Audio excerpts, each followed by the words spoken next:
Hello and welcome to the CNFT News. Hello, viewers.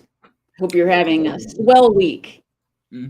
We are, of course, the Real News, Real Nonsense Network, coming at you every week, twice a week, Thrice a week, thrice even. a week, if you count the Twitter space. Yes, and you do, because you're so happy we have Twitter spaces because they make our community healthy. We had a big It's been response so- on Twitter yeah. space. It's Yeah, been so hot recently.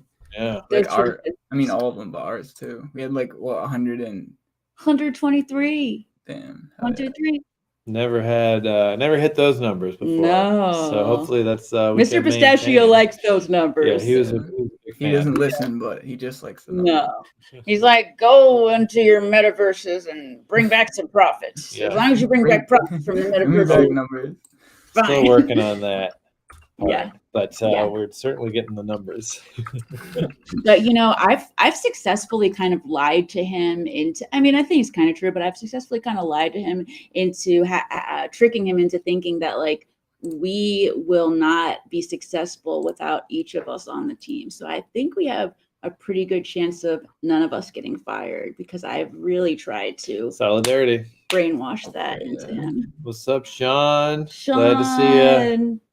All right. Looking forward to a wonderful show. We have a couple of wonderful guests today. Oh yeah, Right. there's a king backstage right now. Mhm. This is our Yeah, first we time know having this. a king on. Yeah, And I don't know. I think that the audience is pretty excited. I think that they're back there having like a King of Mania sort of a situation. they're ready So- for it. We're probably going to blow the ceremonial horn when he comes out. Yeah. We It's need gonna be great. some more kingly sound effects. Yeah. For sure. But yes, so the king, of course, is David King of Derp Birds. Very excited. King to talk David. with Yeah, King David. Dave. Oh no, David King is a totally different. That's really funny. You were just thinking about Yeah, David that's King. really funny. David King, King David. We should get him on and they could That would be debate or something. amazing. That'd be That would fun. be cool. But this is King Dave, so maybe it's just Dave. Yeah. You never know. Yeah. And later we've got Monad Alexander coming on, which is a really exciting thing. I mean, both of these. It's really guys funny have because done so that's much also work in like the community. Alexander Monad, but it's also backwards, kind Yeah, of like King yeah, David. Yeah. So it's funny. Yeah, so that's coming up. Of course, I'm Scott Chestnut. Mhm.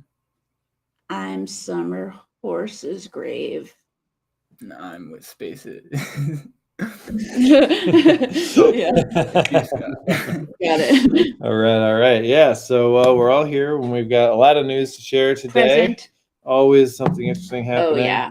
But before we get really deep into it, I did want to take a moment and just kind of have a moment of serenity and peace Mhm. and thoughtfulness about this international situation that's developing over in Ukraine. Yeah. Well, let's just sit here for a moment. Yeah, send good vibes their way.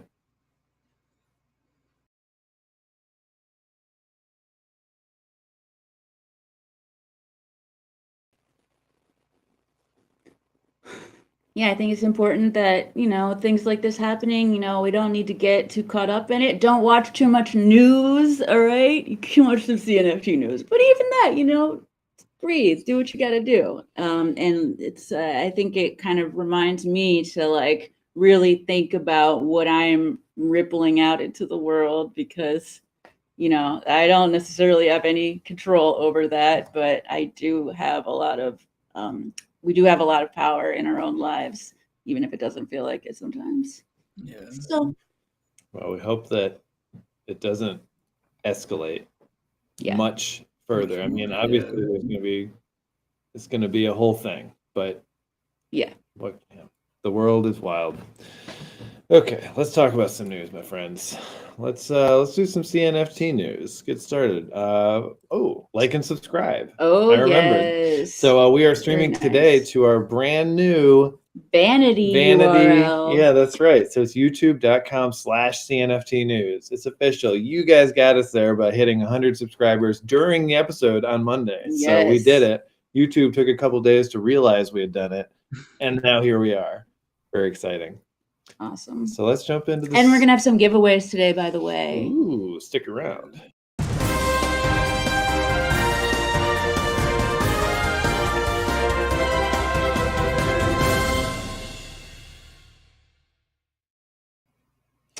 All right, CNFT news brought to you in part by Cardania. That's right, Cardania, the raddest destination in the metaverse. As Justin Hawkins of the Darkness once said, "Can you smell the radness?" Here's Yes, the you can. Cardania lamp, the official Cardania lamp that we earned completely aside from the sponsorship. This has nothing to do with the sponsorship, and yet here we are. So it just seems to make sense. Yeah, this certainly was a marble. going to we make earned it this through jazz it up. marble racing, not through anything else. Marble mining. Yeah, but very exciting to be repping Cardania. Always like to show them off, Definitely. and they're continuing to do some new stuff. There's a great auction going on in their Discord channel right now for some really cool first edition collector's Whoa. art, and I'm gonna pop that up. Damn, those are really cool. Really? From Cardania? Out. Yeah. Oh my gosh. So this is happening in their Discord channel right now. This is a piece of artwork created. What price we're at right now? Yeah, I was just gonna ask. That's These what guys- I'm wondering. What Well, it it started at 300 ADA. Okay. And Painted Raiders. I wonder if these are Solar Barbarians. They probably are. Yeah, they definitely are. Based on what I'm seeing here. We just reread the rad paper, and It's like that was yeah. helpful. It's like just one bid right now, and currently it's at 310. So if this thing I know catches Sticky your Paw eye, from Marbles. check it out. Check it out.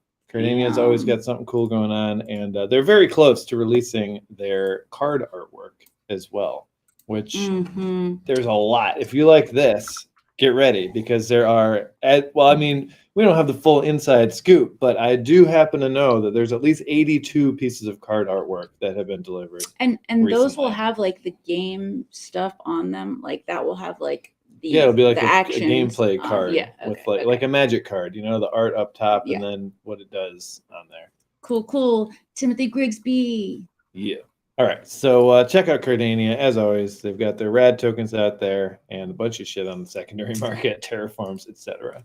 Let's get to the news. So this is heavy on my mind right now. I'm feeling really sort of paranoid about making sure I get my CNFT Con package, but I want to make sure I'm doing it the right amount of time. And for the right reasons. Always for the right reasons. So I really want to, actually, we should do like a poll. I would like to get a poll, get a pulse on like how long people are staying and stuff. Right. Yeah. I mean, either way, we'll find something to do in Vegas. I at least want to do the same amount of time as you, Tyler. Like, true. Yeah, honestly, I was gonna go off whatever you guys are doing. So okay, we're both kind of waiting. Cool. Well, we're going to be meeting with Marco actually Yeah. soon-ish, probably. Probably this weekend. And we're going to chat about CNFTCon, find out what kind of stuff. We've talked some basic details, but as the picture becomes clearer, I think he'll understand where he wants us as the news team during that time. So that'll help us understand what we're up to. we should also discuss that too. Yes, Because depending on what's Yeah. No, I am we're not super going to commit excited. to anything without a whole news Yeah. Oh, team yeah. meeting first. We always make sure we all join hands first. Uh-huh. So CNFT Con hotel packages are available for the Westgate Hotel. Very good prices. I was very happy about. Are available for the Westgate Hotel, located adjacent to the Las Vegas Convention Center and just one block from the world famous Las Vegas Strip. There are two different room options, Signature and Luxe. And to reserve a hotel room, you fill out the form and wait for an email with the ADA price and a payment address. The payment must be received within 24 hours. One of the benefits of booking a CNFT Con hotel package is that you'll receive a Beyond Rockets Hotel CNFT Con NFT when checking in. And here's a little sneak peek of that. There's more to it, but that's how magical. So that'll be upon check-in that you'll receive that. That's interesting. Upon check-in, interesting. Not. I know. You actually have to show up. You can't just get this and to not buy be that there. NFT. That's pretty amazing. fun. That's how it should be, actually. Yeah, that's really cool. We're trying to verify, like we're trying to use blockchain to like show that we were at this thing, because otherwise, like when you find other people that have that thing, it's not as, you know, it doesn't necessarily mean they were there. Like if in 15 years we wanted to be like, who else has this NFT so we can have a reunion?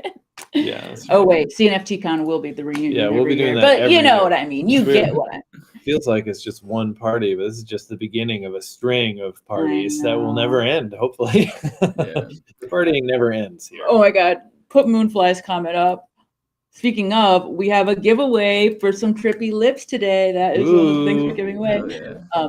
All the things I want to do in Vegas are inappropriate, just FYI. LOL, might be a little lit. I think it's going to be very lit. Yeah. I'm going to go out on a limb. And see, and this is why, that's why I wanted us to talk before Marco, so we could figure out how litty we're gonna get and how much work we're doing. So we have to weigh the balance.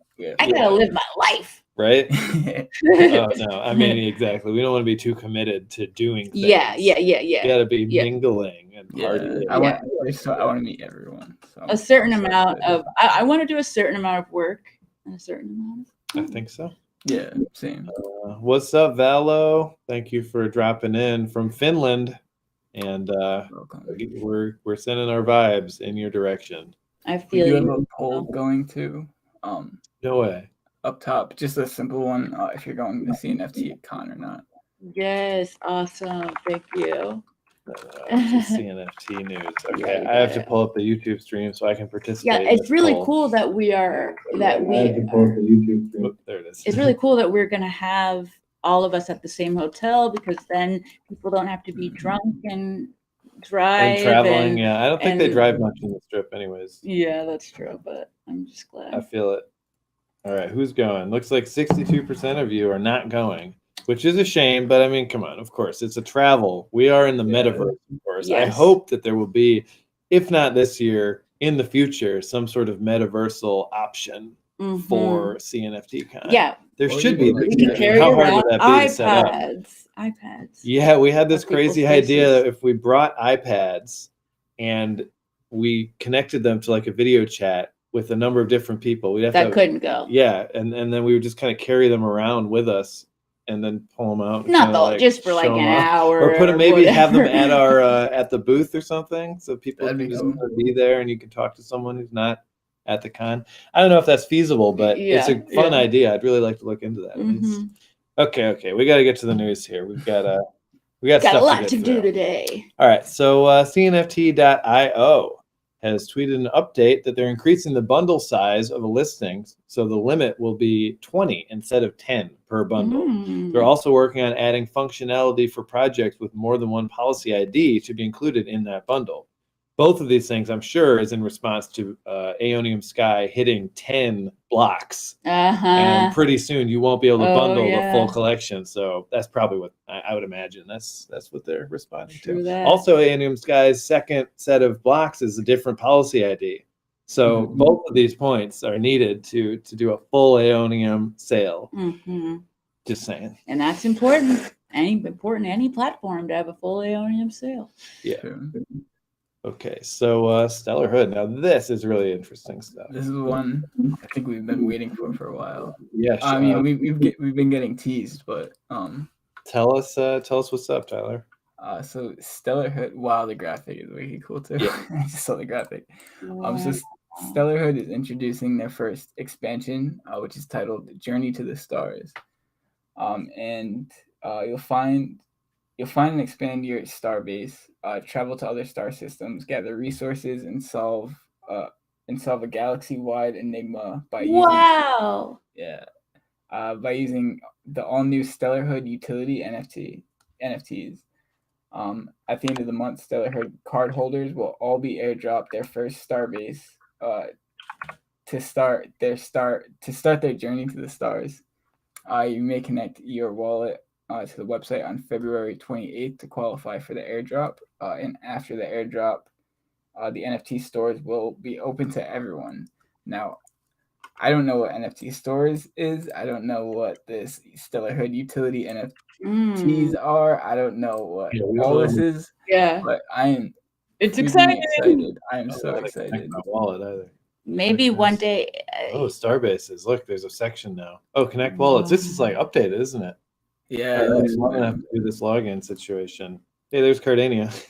Maybe one day I'll have to put Stella in a space outfit and call her Stella Hood. Stella Hood. Yes, that's really good. That's a good one, actually. That's great. It's Very crazy. good. I mean, not to show projects, but I mean, I've been watching the Stellar Hoods and telling some people to get in on it because, I mean, especially anyone who's into on-chain NFTs. Yeah, I know, like more and totally. more people are into that now. He was the one who He's the one who started it, right? He was the first. I'm pretty sure. I think. Yeah. Well, Pixels was first, but then Pixels wasn't. Pixels was interactive, but not on chain. Right. I think Stellar Hood was the first. Oh. I think I'm pretty sure. There might have been like one of those. What was it, Zombits or whatever? That might have been on chain, but that was just like an image. It wasn't like. Wow. Citadel of Morty. Nice. So That's if you awesome. own all of the systems, so if we open the Citadel of Morty, then if you own all of the pieces of the system, so there are 2 here, then you can name the system and you are a system lord. Yeah. It's pretty cool. I know Nitty's has a system. Yeah, they do. Lordship. He's got a system in the inner. Very nice. Inner world or whatever. It's too crazy. We're working on doing that. Yeah. Being able to get in contact with the person who has the other half of the system that we're trying to finish. Yeah, that would be cool. That'd be rad. All right, so Earth Natives. Cool. Here's an update from the Earth Natives. Yeah, it's about their the houses that they're building. Yeah, super cool. So this is about the progress right now from the proceeds from their NFT sales. It's a whole tweet with an update. So it says in the tweet, our CNFTs are your proof of donation for real world utility. Here's how you're helping us. 1, Armadillos collections, which is sold out now, helped us to prepare the land and lay down the foundation of these houses. And 2, Adant, which is minting on March 6th, will build the walls and install plumbing and electricity. Interesting. Pretty crazy. That's a real. That's one of the things I really want. Right here. It reminds me of Unsigned Patrick with those visualizations. It's like a journey that you get to see happening in the real world coming. Like, I think it's really cool when people talk about their money, how they're spending the money that they get. It just helps you be even more invested. And then Mirkadas, the collection after that, will install the roof and fixtures in the house, like floors, kitchen, bathroom, painting, and landscaping. And then 4, and that date is to be announced. And then the 4th part is Owlada, auction date to be announced. And that will be a 1-of-1 piece where 100% of profits go toward finishing the house. Damn. Pretty cool. Love that. Very clear. You know exactly what you're getting with this project. And they're so pretty. Yeah, I mean, really good art too. Yeah. Very cool to have this on Cardano. Mm-hmm. All right, let's take a look at the CNFT awards because guess what? It's over. It happened. We have some winners. We got winners all over the place. And if you want to see exactly what happened, go over to cnftnews.com because there's an article. And there's an article. We're going to be having one of the winners on the show today. Oh my! Because Unsigs won. That's right, they did. True, yeah. All right, so let's take a look here. So these winners were announced, and basically the community nominated, and then those nominations were pared down by some organizations that had volunteered and joined up, like Artano, and then the final picks were voted on by the community. Yes, indeed. Okay. So. Oh, King Dave's a winner. Great. Yes, he is. Okay, so when you voted, you could get a fancy NFT that says I voted for, and then whatever it was you voted for. I had to flex my set in the Damn right. You got a set. That's very impressive. I wish I would have had the commitment to get more than 3. Okay, let's get to the winners. So best digital art was taken home by Aeonium Sky. Woo! No complaints here. Bringing it home. Best generative art taken home by Clay Nation. Woo-hoo! Amazing. Best collectible. It was Space Buds. I mean, that may have been a foregone conclusion. Yeah. That was great. Here we go. Best long-term utility, Wi-Fi. By Finance. Now, this could have been Cardano or Playerman or Claymates. Yeah, also, it could have been Boss Cat. And we did speak with Patrick Tobler during the event. And at the after party, which was like you controlled your avatar and you like a video chat. Had the video chat, really but wild. It was really cool. Yeah. But he said that it was very close to Boss Cat Rocket Club winning. Closer but it did than not you happen. imagine. But it was what utility do they have? Well, I'm genuinely asking. Yes. Yeah. Exactly. I don't think it matters because this is half a popularity contest and half like people actually vote. But any award goes voted on by the public is going to have that. Yeah. Let's go to the next one. Zeitgeist. I think we did this was well. picked up by that's really cool. Very interesting one. Society. Wait. Is that what it's called? Society? I don't actually know familiar with this project. That's what they tagged it as. I forget the exact name, so I know they have a specific name to the project. But Universe 25. Universe 25 was yes, the winner. Universe 25. Okay, I know that was our boy Will's pick. Yeah, He had that's cool. I like that artwork. That's really interesting. And it is very zeitgeisty. I mean, is that not what we're doing? Honestly, yeah, all those nominees would have been good. Like songs. Built on Cardano, Old Money, Ada Birds. Yeah. And unfortunately, Cardano Numbers was not in there. I'm not playing the video. Not yet. We're in the middle of something. We need to have an abbreviation for it for when we don't want to say it. Yeah, true. Community driven. This hashtag one was also symbol. taken by Clay Nation. So they took home 2 today. Yes. For this thing. Very cool. And most innovative, that's unsigned algorithms. And, at the time, I don't think there's even an argument that this was a crazy, wild, mathematical sort of thing. And if you look at everything that has branched off from that, it's like insane, Yeah. And Hosky Cash Grab NFT won the most impactful, possibly because it's in by far the most wallets. Like it way outstrips any other project. Well, everyone did know about it. Wallets. Like, I mean, everybody knew about it, no matter what circles you're in a way that other projects doesn't. I bought a couple because of it. They were cheap. It was a cash grab, whatever. Yeah. And then finally, CNFT of the year again, Space Buds. So that's the second one that Space Buds took home as well. So very cool. Love that. A lot of great music, great production value. I mean, it's going to be better next year. There's already a lot of learning taking place, and I have a lot of confidence. The next one will be live. It'll be an actual in-person event in Berlin.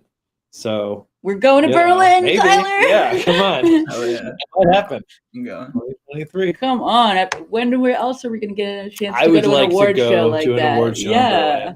For the thing that our life is about, right? Like, come on, our whole lives. You gotta get all dressed up, do like a red carpet thing and all that. Yes, it's gotta be legit.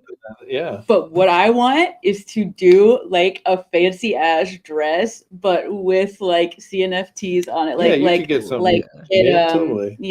get a crazy Mardi Gras type thing going on, but fancy. Well, you could maybe even just iron on those patches, and just like put them all over the place. Yeah, I mean, that's a good backup idea, certainly. Okay, cool. So Yummy Pizza. I saw this today, yeah. So it's probably nothing, but let's take a look. They're collabing with Pizza Hut. They seem to be collabing with Pizza Hut, which is really weird, but cool. But like, what? But like, okay. Pizza Hut. I mean, it's great to see Is it great? It's pizza. Yeah. It might be great to see large brands kind of collabing with, OG projects in this space. Well, it might be terrible. I don't know. It's worth a try. It's worth a try. We need to look, because I mean, marketing is something that Cardano needs. Even if we don't like some marketing, it's what we need. And that has the potential to bring a lot of people. So Pizza Hut did respond. Yeah.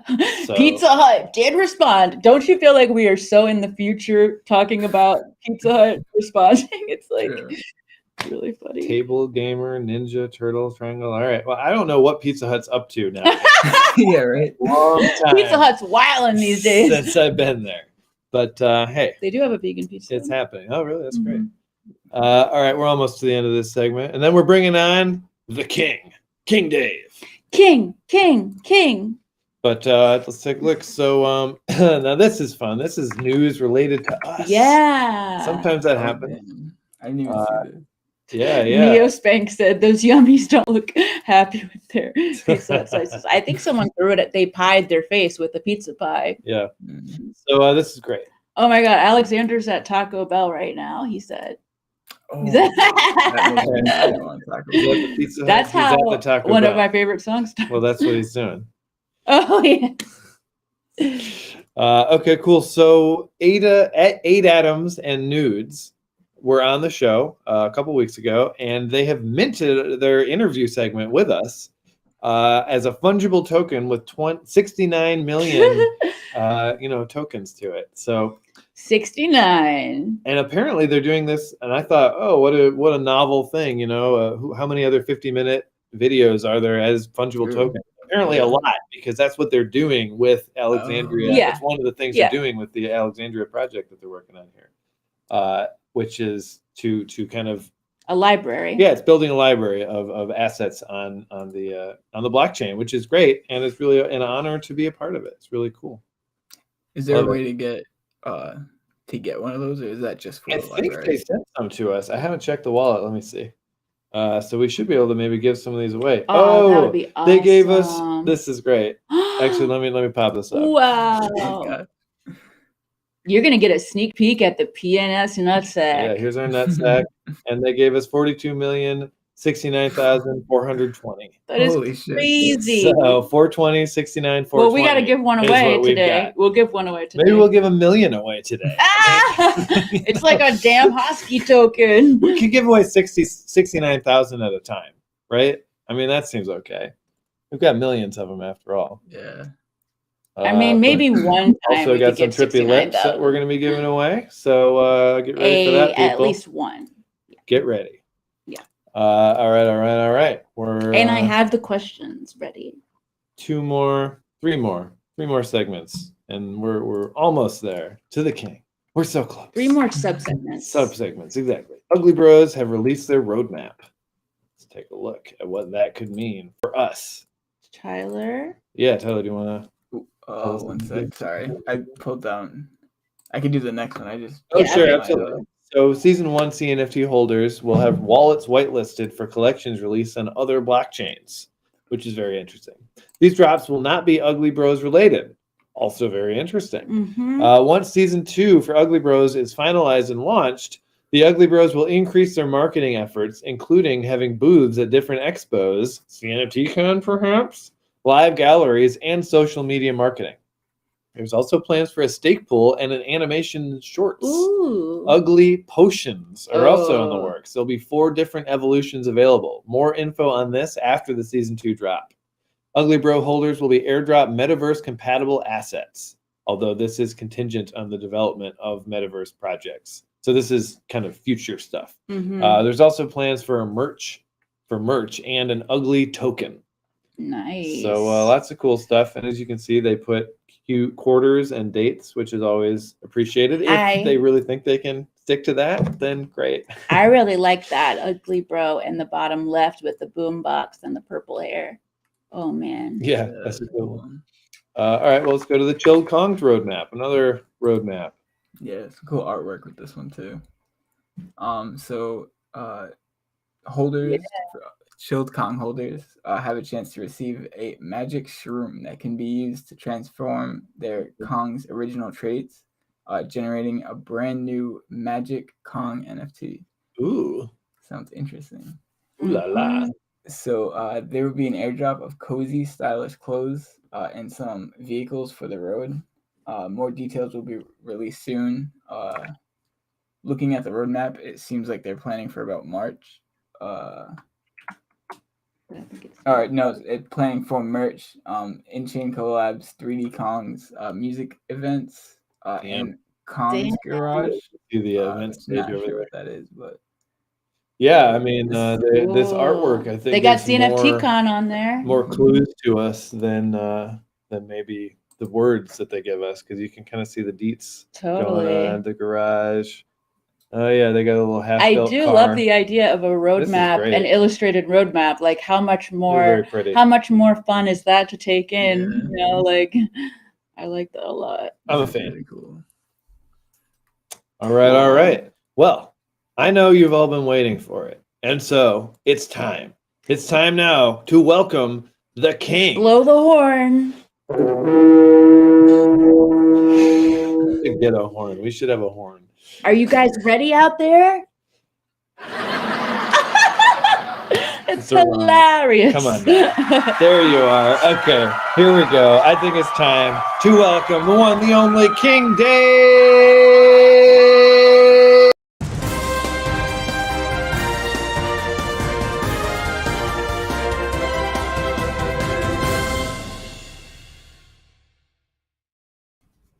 Heyo. Can we get you anything, King?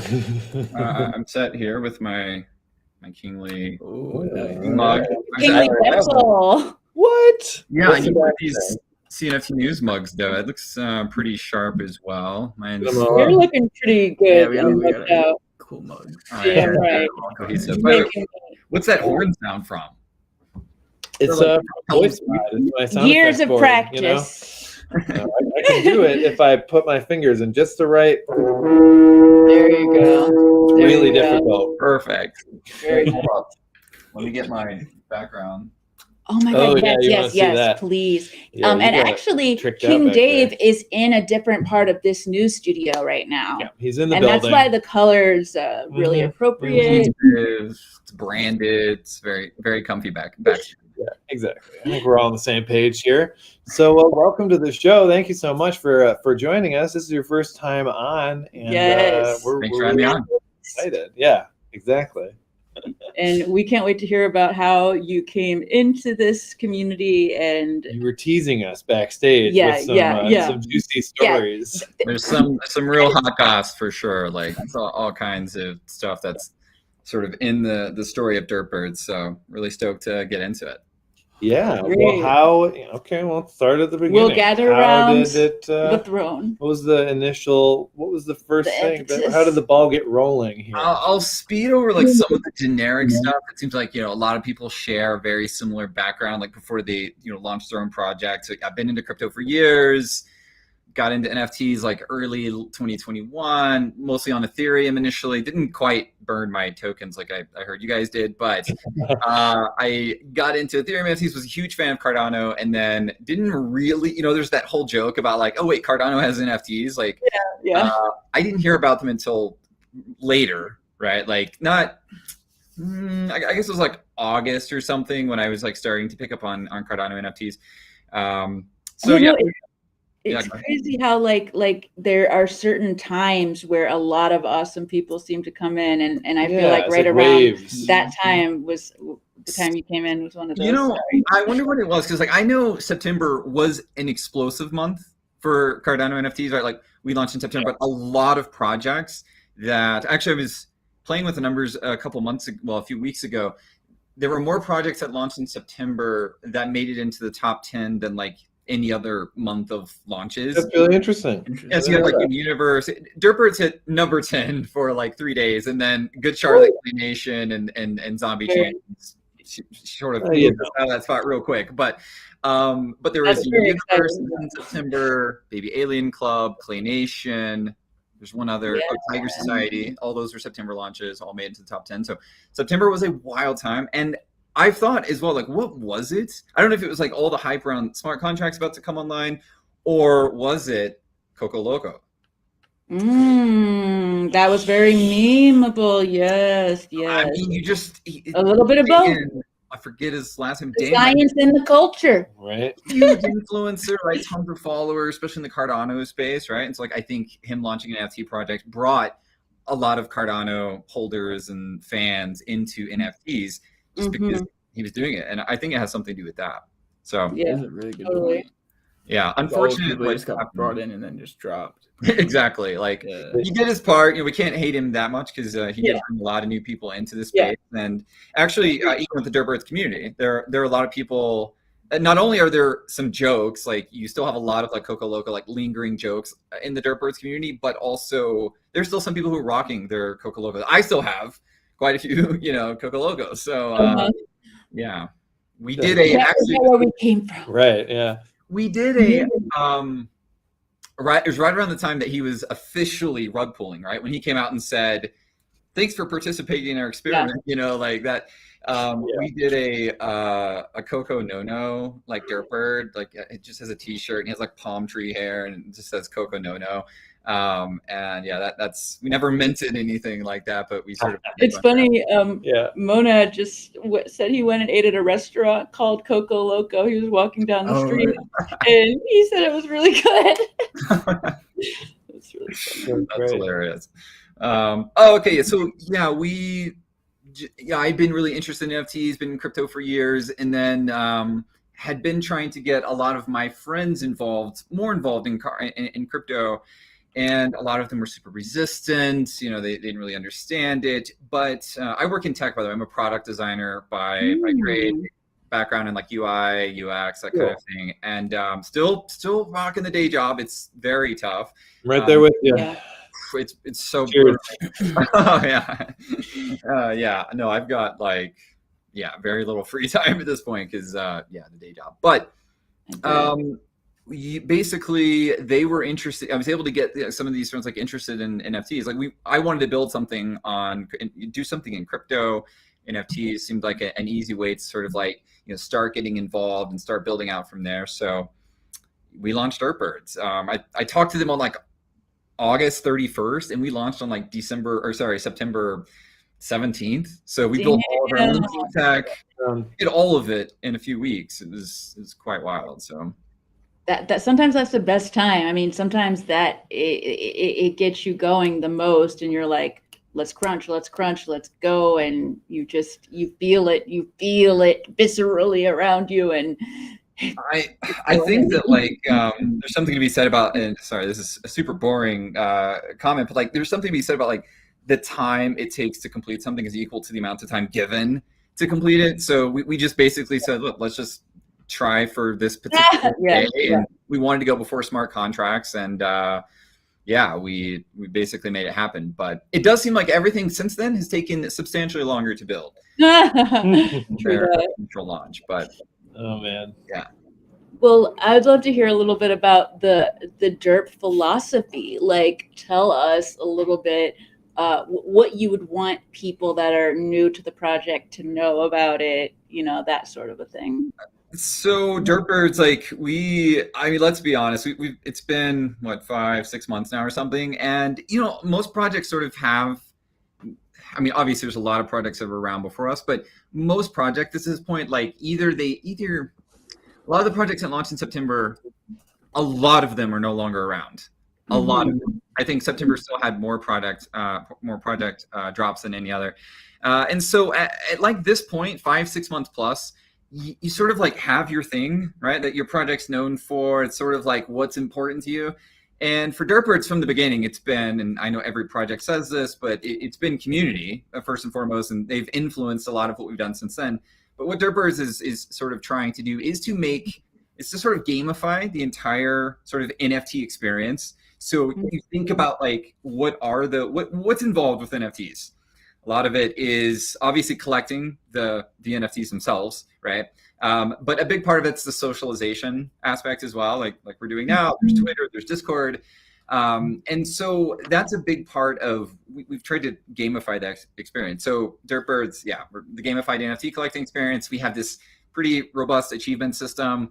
I think we launched with 84 achievements where you can collect achievements for things like having a Dirtbird with a keg on his back or stoner eyes, or if you've incubated, if you created eggs, if you've incubated 15 times, we have an achievement called Master of Baiting. There's achievements for hanging out, chatting in Discord. So we have all these achievements. And then every step of the way, like every part of the roadmap is really focused on sort of this gamified experience. What advantages do certain birds have when participating in, different stages of the roadmap?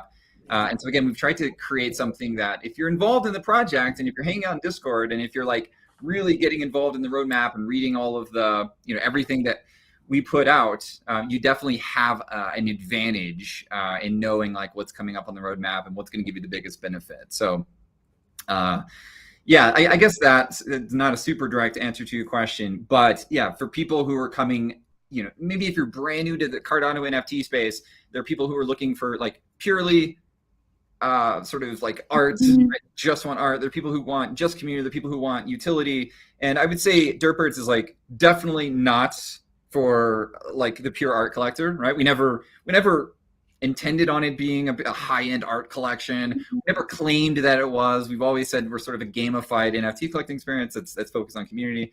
And so I think for people who are new, like if you want to do something fun with your NFTs, then Derp is definitely a great project to look at. So I'm really interested in that achievement system that you've. How is that implemented? Yes. Is it possible for me to share my screen? Tell us, Yes, King. you absolutely can. Tell us, King. So at the bottom, you should have a little option to share your screen. Sure. I really liked your answer actually, and I thought that it gave me a lot more insight, and I'm really into experiential, like a whole experience. That is what I think we need to move towards more and more, like, Yeah. within certain, not every project, but Yeah, for sure. And that's another thing is like and it's more of a meta sort of conversation about NFTs. It's just like you guys just showed Ugly Bros roadmap. Yeah. Obviously I'm a huge fan of their project. And like, yeah, I like to see, it is very difficult. And this sounds lazy, but it's very difficult to come up with something new and unique for your projects. And oftentimes, we find a lot of us are having, we end up doing a lot of the same things as other and oftentimes we don't know. A funny story that we recently was Clay Nation with their clay paper. They announced legs, land, and housing. And back in September, like right after our launch, we were goofing around. We're like, okay, we're working on season 1 still now. There's multiple chapters, but what would we do for season 2? And we thought, well, it'd be fun to do like a top-down 2D world where you could, and then we were like, well, we'll have to have legs. And I was like, well, we'll allow people to buy land. And I was like, well, of course we do houses. And we've since decided not to do it. But like a lot of us end up going down the same route. So it's funny. Yeah. Okay. Well, we're here. We have so much in common. We all have this sort of some core things in common, and then we're all having similar influence and empowerment. So it kind of makes sense that it would happen that way to some extent. Ooh, look at this. So it's not it's typical, right? You're doing a live demo and something's not working. Right. So, okay, wallets are connected. So yeah, quick overview is you go to derpbirds.io, you navigate to your account, you can connect your wallets. And the reason why you would connect your wallets is and please load. The reason why you would connect your wallets is so that you could view your profile, but for some reason it's not loading anything from my wallet. So I see some achievements there. Yeah. 56 Normally what you would see here is like birds from your wallet up here scrolling through, just like sort of in the background. I have no idea why it's not loading right now. So it's just working. And you would see it pretty well. You'd see all of your birds, all of your OG derp birds, your derplings, your eggs, and so on. You could see them all here. Again, I have no idea why it's not working. And then, but yeah, so navigating over to achievements here, you can see we have several different categories, but really what they fall into, the categories fall into collector, participator, or socializer. So collecting our achievements based off of birds that you have. So if you have just any derp bird at any point in time, even if you had that bird and then you sold it, you've acquired the collector achievement and you get experience for that. Nice. All of these, it's going through. If you go down, there's like the participator. So here's the master baiting. So if you use the incubator once, and by the way, the incubator, like the OG derp birds, could navigate to the incubator and create an egg. The DNA of the dad was passed down to the egg. A couple weeks later, you could bring the egg to the hatchery and hatch it to get your derpling. And again, all of that DNA got passed down. It was like, that was a ton of fun. But so we have like a lot of participator achievements, and lastly we have like the socializer achievements where if you've reacted in Discord or if you are sending messages. There's even achievements for like just connecting your wallets to the account or creating an account for the first time, reaching level. We have our own leveling system. And yeah, so where all this is going, and I'll shut up for a second, where all this is going is, there's also badges, which are sort of, you unlock for having like collections of achievements. So if you have achievements. Wow. So and where we're going off this is the maybe it'll load, is the leaderboard system where everyone, again, no idea why this is broken right now. It's okay. Where we're going with this is in the ways that count. The leaderboard is basically, there we go. Oh, there we go. There they are. They just wanted to make it big. They wanted to make it theatrical. Quite an entrance, yeah. I bet Geek, our engineer on our team, is watching this right now, and he's he's trolling us. Right. Where we're going with the leaderboard system is that everyone is sort of ranked by their level and experience points, and there's just this gigantic leaderboard. And so most of the experience points come from those achievements. Every message you send in Discord gives you experience points. And what we're sort of working towards in the long term is, I definitely don't want to call it like play to earn exactly. It's not, because we're not building a video game, but we want to have some sort of like fun reward system that's based off of or raffle entries based off the number of experience points you have. So it's more like a passive play experience, but so yeah, a lot of fun stuff, a lot of really cool fun things that I've been like wondering why, I'm so happy to see this, because it's like we should have like Steam achievement type things here and more like Kickstarter type things here, because it fits so well. Yeah. So gamification you're is killing it with huge. that. Yeah. Huge. We thought, something I think that'd be really fun is to take this concept of achievements and almost have an entire dedicated project for Cardano that's just like an achievement system. So there are achievements for collecting, a clay or a Yumi or a talent. Yeah, like a metaversal sort of achievement system that cool a bunch of different projects. Yeah. Someone get on that right now. Yeah, right. Yeah. But yeah, that's sort of the main sort of gamified aspect that we've developed, and we're all the really fun thing about that is again, I mentioned earlier, the community has helped us sort of define a lot of what we've done, and a lot of the ideas for the achievements came from the community. They obviously are really fast about catching the bugs and stuff and helping us sort of refine that. But we have like another major roadmap feature coming up. I'll briefly talk about it. The enemy of the Derp birds are the pred, and pred is just derp spelled backwards.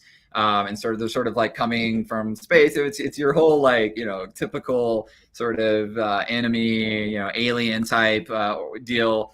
And so the really fun thing about that is, with the achievement system already built, is that we can just introduce new achievements for any new phase of the roadmap. You have new achievements, and you're giving people something to be sort of going after all the time. So totally, yeah, a lot of fun. Wow. Well, I don't want to get too far into this interview without hearing a little bit about the intrigue that you were hinting at earlier. I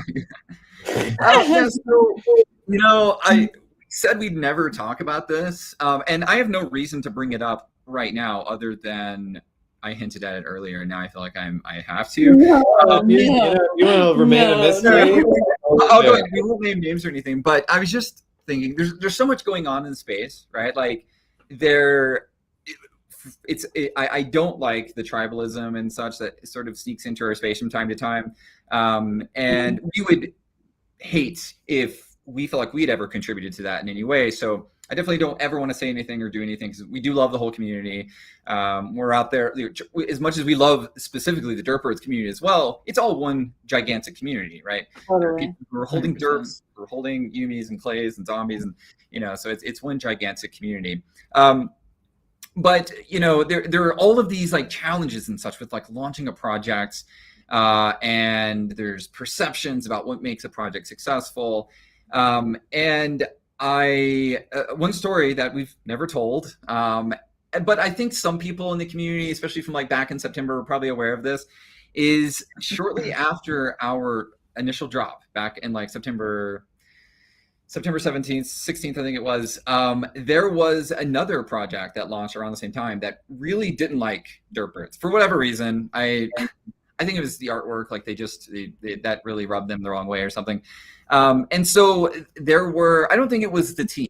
I don't think it was the people behind that project, but it was sort of their big supporters that organized because you guys remember as well, back then in September, pre-smart contract days, it was very easy to do some pretty shady stuff to a project on secondary market, right? You could really mess up a project. And so there are screenshots from this other project. Again, I don't think it was their team. I think it was just people who were huge supporters of that project, where they were determined to drive Derp basically to destroy the project by just driving the floor to zero, which again, back in the day was really easy. You needed probably 12 NFTs from that project. You just list them at floor price. You'd wait for someone to send an offer. You could immediately delist, send it to a different wallet, and just keep going it. You guys remember how really working off a lot of trust, you know? Yeah, it's true. It really was. But yeah, you remember how crazy those days were. Like it's crazy that was just a part of Cardano NFTs for a while, and it's awesome to see how far we've come.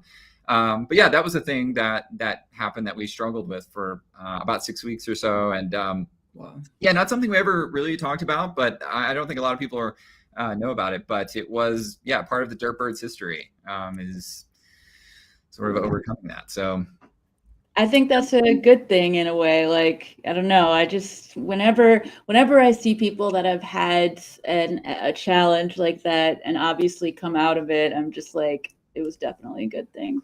Yeah, I see it like, it's kind of like badges, honestly. Like no one coming in now is going to experience that. Yeah. Like you just did. So like, it really is like badges, I think. There's a lot. Memories. We did that. Cardano Thor hosted that roundtable back in December, and we sort of reflected on the year. And there were a few of us that, again, were sort of I wanted to see that. Compared to some of the people in there, like you had Faha and stuff who've been around since day one, Fettuccine and such.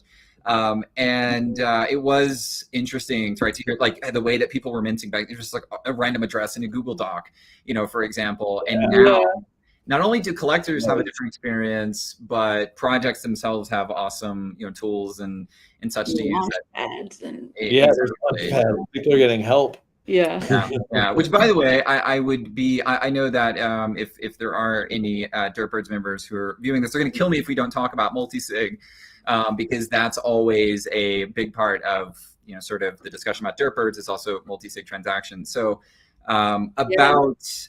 back in November when we were working on the Derpling roadmap feature, where you had your egg and you could hatch it to get your Derpling out. One of the things that we really needed to do, one of the things that we knew we had to do for the community, was to deliver an experience that was sort of that experience of like opening a pack of Pokemon cards. Like, what do you get? What's being revealed? Like, what are you getting out of it? And so one of the things that we were building a smart contract for that transaction, but we really wanted a transaction that was super fast. And Alessandro had mentioned something about multi-sig. We looked into it and decided to go that route for the mint of the Derplings. And turns out it's pretty much the best way to handle minting on Cardano. It's one transaction instead of two. It's much faster. It's a lot safer than just blindly sending ADA to an address, right? We've all heard of the scams, like someone just drops a random address in Discord on launch day. A lot of people send ADA to it. And so with multi-sig, there's a number of benefits, and I won't go into too much detail about it, but we sort of worked on that for Derplings back in November.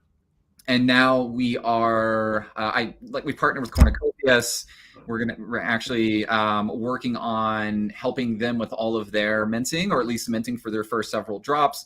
And we are sort of on the backside. We haven't talked a lot about it, but more and more people are asking about it if we're going to launch like a minting service.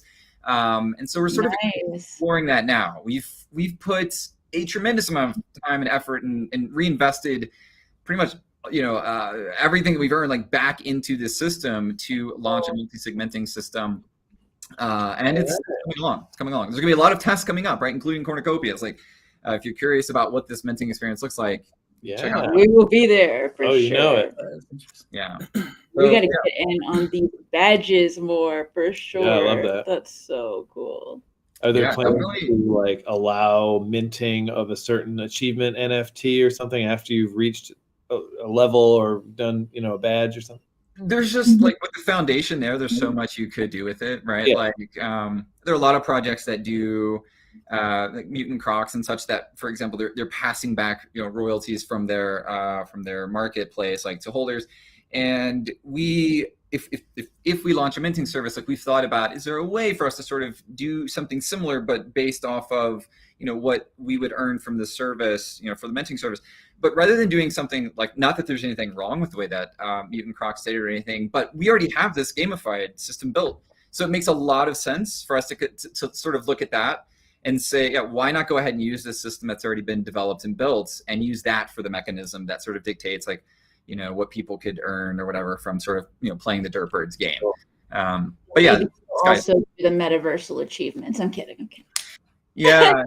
Really, sky's the limit. 5 years, maybe. No one's someone's got to do it, right? Exactly. I wanted to know how many people are on the team right now. There's only 3 of us, at least on the core team. It's myself. Actually, you can see this here on my coffee mug. So it's myself, it's our artist, James, and then our engineer there, Geek. Their names are James and Chapman. But it's the 3 of us. And James and I have been friends for years. Great. We worked together years ago. And then he knows Chapman, who he introduced me to. So there's the 3 of us on the team. But I should say, obviously we have a growing number of mods. The Derp Discord is pretty wild and generally doesn't require too much moderation, but during launch days and roadmap days, like we're super dependent upon our mods. And then I should also say, like, we've worked with a couple of contractors. In fact, we have a friend of mine who's a front-end developer who just literally joined today and is going to be working on some of the upcoming roadmap features for us as well. So 3 of us on the core team, 6 or 7 mods, and then a couple of contractors we work with on a regular basis as well. So yeah, small and growing. Wow. All right. Well, looking towards the future, what are you most excited about? What's coming up and what's, getting you going? I think so we've been so focused on the multi-sig transaction stuff. Like we're so far behind on our own roadmap, which is a huge bummer because I'm in love with our roadmap. But we sort of had to pump the brakes a little bit on that to work on multi-sig. So I am very excited just to get back to the story roadmap for Derp. So again, I mentioned that like the next major roadmap piece is the pred invasion. So people get swap a Derpbird or a Derpling plus an egg, and they can get a pred NFT. And we aren't burning those Derpbirds or the Derplings. Instead, they're going to go into like pred prison. And so the idea with that is at some point in the future, we may allow people who traded those Derpbirds or Derplings to sort of like go on a rescue mission and rescue that Derpbird or Derpling later on. So, that's really cool. The whole UI, like that's a dream come true. Oh my god, I would love. We've designed the UI for like this pred invasion, and it's gonna be a lot of fun. Like it really is. Again, we haven't built a video game, but it's really this gamified experience that you take any common component of collecting NFTs and try to apply this gamified layer to it. It just makes it a little more interesting. There's this whole really way too complex luck system that determines how rare the pred that you get is. And so there's a lot of elements like that try to make it a little more interesting and more rewarding for people who are following the project. But yeah, after that, just really briefly, after the pred invasion, now that people will have Derpbirds and will have pred, we'll be launching the faction war mechanic, where basically every day you can come and earn BPs, battle points, by participating in the faction war. You can get like points multipliers if you have, let's say, a Derpbird with again like a keg on their back, or there's one with a rocket launcher. Like you can get like different points multipliers every day for different things. It's also an awesome feature for us to use to collaborate with other NFT projects. So we could say, if you have a Vegemate or if you have a Tavern Squad NFT, today you can get a points multiplier, or an Ada Ninja, you can get like a points multiplier. And so we plan on like really trying to work with a lot of other projects to, you know, incentivize that as well. But yeah, those are the last two like major chapters for season 1. And then full transparency, we have to figure out what we're going to do with season 2. Because we can't plan too far in advance. I think that's good. Like you plan, yeah, exactly. Planning too far in advance will just get you like detached from the reality of what's happening. Yeah. So yeah, I agree. We have fun just sort of also working with the community, and they came up with it's someone from the community, but they came up with the name Derpling. It's someone from the community that noticed that Derp spelled backwards was right. Yeah, I'm just thinking about that. Yeah, and so it really is. It's one of the most fun things. And I hate that the more busy we get, the harder it is to find time to sit down and like just hang out with the community and talk about all these ideas. It gets so much more difficult. But that's truly one of the best, most enjoyable things of sort of like running a project, is just getting to hang out with people who love the project. 100%. But yeah. It's killer. Yeah. Well, we are so excited to have gotten a chance to talk to you. I'm really excited. You're excited about the story roadmap, because I can't wait to get updated on that again next time you come on. Yeah, I'm back. Like I told you guys backstage before the show that I was like just this morning watched a few episodes and had them playing in the background, and I love what you guys are doing. It's fun, it's hilarious, like it's a needed sort of thing in the space. So we didn't talk about what you guys talked at length about CNFT Con. So I should say we have worked with Marco like early on, like when the booths were start going out. So Derpbirds will be there. We have again one of the jumbo booths. Hell yeah, 30 by 30. Damn. Super looking forward. It's gonna be a good time. Can't wait to see you guys there. But we'll be there. Yeah. We'll be derping it up with We're y'all. gonna party hardy and get derped. By the end of the night, all we're gonna be able to say is derp. We're all pretty derped. Because we'll all be that word locked into your vocabulary. You could just use it for really any scenario. So derp. Yeah. Exactly. Derp. Yeah, I think you're right. All right. Well, cool. Thank you so much for coming. This has been. Oh, yeah. Everyone's really happy that you were here. Clearly. Hi, King. Thanks for having me on. Talk to you guys later. Until next time. Bye. All right. Very wonderful. nice. Chat with the king. Yes. The king of the dirt. Awesome. So we just have a few things to get through, and then we'll be ready for our next guest. If it's all right in this segment, I'm just gonna go heat up some water. My throat's like killing me today. Yeah, you don't have to talk for 3 hours with pain in your throat. Go for it. Need more tea. Well, we're gonna bring up Cardano and blockchain news. Opener.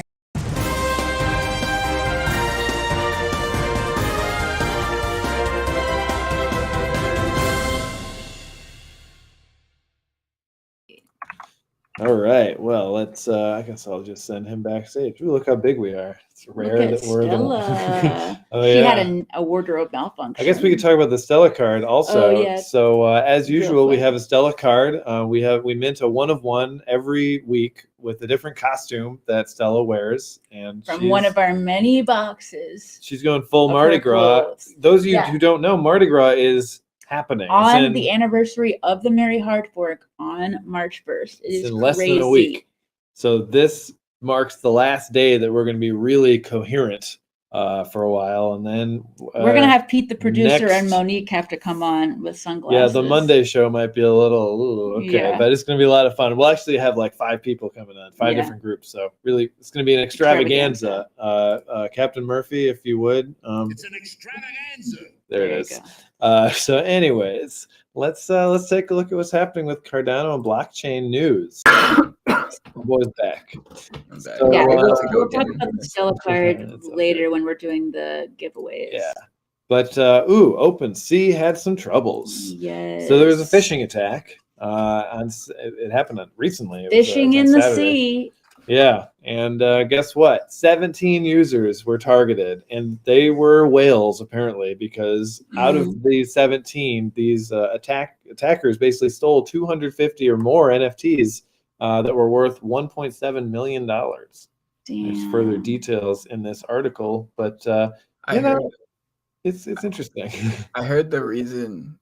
I think it was this hack. The reason it happened is they were using a not credited marketplace to trade their NFTs because it wasn't taking out royalties and stuff. And I guess there was like an issue where like some hackers like were able to do some hacker stuff or something. Yeah. I got it. So they basically did something that they knew to be unsafe. Yeah, to not pay the royalties. Yeah. I think it was this. I didn't read that exact article, but when I looked into the hack recently, I know that's what they were saying. It had something to do with using like a. Yeah, they haven't released a lot of details, but they did say that it appears the attack was made from outside of OpenSea, so it wasn't part of it. That's why it's called phishing. It's not just a straight up hack. That means that they had to do something stupid at some point. Maybe not stupid, but maybe not secure, or maybe stupid. We don't know. But often phishing attacks come through malicious links and emails and whatnot. Not sure if that's what happened here, but don't click a suspicious link because you could get pwned. I thought I heard people talking about it being something with emails. Yeah, that might have been. I think I mixed it up with another hack or another attack. They keep doing those, don't they? That's okay. We are all going to learn from it. Yeah, well, we should take this opportunity to say that there's no reason why anyone should ever give your secret code or your passphrase to anyone. There's your 24 or 15 word passphrase. There's no reason anyone else needs it. So you should barely even look at it. Locked away. Put it in a safety deposit box or that way. If you get some sort of, if you get captured by spies and they're trying to, they give you some truth serum and they're trying to get you to say your seed phrase, you won't even know. Don't memorize it. That's dangerous. No, I don't know. Okay, so let's take a look at this next story about Muesli Swap. All right, always cool to see what's happening in DeFi land. So now I may not understand all these acronyms, but here we go. Milkomeda. Muesli Swap team will release an AMM DEX on Milkomeda sidechain. Muesli Swap M1 will become an AMM DEX. Sure. It helps you. Go ahead, please. That's actually automated market maker. That's the type of DEX that Sunday Swap is. So it's right now. Muesli Swap is just order book. So like someone has to place an order in order for you to buy it. But with AMM, it basically regulates it. Well, that's very exciting. Impressive, Tyler. Very exciting. Thank you. Good job. So yeah, that's coming. Apparently, it helps to deploy these AMMs, because they're able to do it on the sidechain. It will allow them to deploy this AMM much larger than anticipated because they're leveraging the capabilities of that sidechain. So since Milkomeda, it's Milkomeda because Andromeda, that does sound right. Is it like a galaxy? That's where I'm coming from. Okay, so since Milkomeda is an EVM compatible sidechain bridge to Ethereum, and we actually talked about this on a previous episode, and I did understand it at that point. Yeah, I remember that. Yeah. Yeah. But anyway, since it's on this, it's a sidechain bridge to Ethereum, users can benefit from easy access to existing smart contracts and DeFi services built on Ethereum, but you can access it from Cardano. And it's not out yet, but really cool. The testnet version will be released in the next few days. So, that's awesome. That's what we need. So I don't know if you guys noticed, but on Nami, it says address, ADA handle, or Milkomeda. I wonder if that's because it's the address. It does say that. Damn. Things are happening. I did not even notice that. The Phi is getting more D all the time. Mm-hmm. So let's talk a little bit about Artano as the SPO. This is part of our single pool operator highlight series. Yeah, we're bringing some single pool operators into the light to make sure that what they're doing is getting put out there because it's a little harder for single pool operators. Definitely. Tyler, can you tell us a little bit about that? Yeah, sure. So Artano, I know they have a lot of people know who they are, but not a lot of people are staking with them yet. Yeah.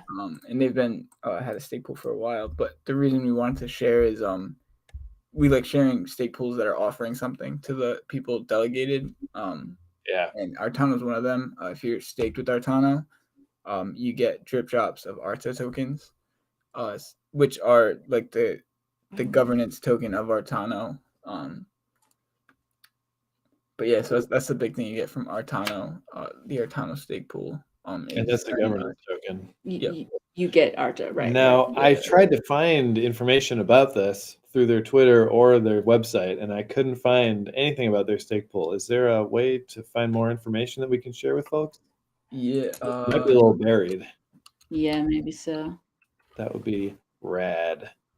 And I know the name of the stake pool is Arta, ARTA. I know they have something on their website. I know the website's been a little all over the place because they're doing like a big auction right now. I know, that is so exciting. That auction is crazy. Yeah. You get a trip to London, I think it was. Yeah. Yeah, what an interesting concept. Wow. Well, while we're looking, shout out to Toxic Boogie, who said the interns are looking sharp tonight. You know, was that at you guys? Because I have a bone to pick. I thought that was a Derp bird thing. I don't like how Chris calls you guys interns. You shouldn't be interns. I'm dead ass. I say that every time I'm in marbles and he says interns. I'm like, don't say that. It started off. Tyler's going off. Yeah, maybe I should. Yeah, let's do it. This is watch out, Tyler's coming. No, but it started off that we were co-hosting and we'd never been there before, and who knew if it was even going to last? So we called us interns. That's right. That stuck, and I'm currently working on getting an actual job with Cardania. And so it kind of makes sense that I was an intern and then I get hired. So once I get hired, if that does happen, it's only a narrative thing. It's not a real. Yeah, see, I came in like. I need you to look out for me that way. So appreciate that. So yeah, any link or something for Artano's stake pool? Do they have information available? I know they have one. I'm just not sure if I'm going to be able to get. Well, maybe you should bring that up to them, because like if we have been looking and can't even find it, then maybe that's part of why they need a little extra help from delegators. Actually, if you I mean they have their tokenomics page, which talks about Arta, and my tea's ready. So I'm gonna have to go grab that. I don't know if you guys can hear that. Sounds good. Well, it's actually just about time for our next guest. Do we know? Is he coming? Oh. He will be. I'm gonna send the link. I'm gonna grab my tea. I saw him in chat. He was. Oh, okay, I saw Alexander. I'm pretty sure. Might have been that Alexander. Yeah. We just need to get him the link. Okay, cool. I could recognize the way he talks from Twitter. Probably. Cool. So let's see. Maybe we could talk about some Stella cards while we wait. Now, I don't know if we have this final Stella card created, but we can show you what we're working with at least. So let me pop this up from our Discord. Now, this is public. Anyone can check out Stella's dressing room in our Discord. Oh yeah. Oh, it is. I didn't know that. Yep. No one can talk in it, but it's one of the only part of Mr. Pistachio's offices that people are allowed to see. Yeah. So here she is, Mardi Gras Stella, rocking it. Definitely. She's also right behind us, but this is a little more cinematic looking. Yeah, well, and she also has her empty bottle of alcohol in that picture. Yes, she has more accessories than usual. Usually, we only have like one accessory, but she has a lot going on. It's Mardi Gras. Yeah. So she has some regal locutions and whatnot. Yeah, her regal locutions are Vivid, Mortal, Chaos, Jubilee, Epiphany. And that is, of course, a description of Mardi Gras. And, this is actually our last Mardi Gras here in New Orleans. We are about to be moving.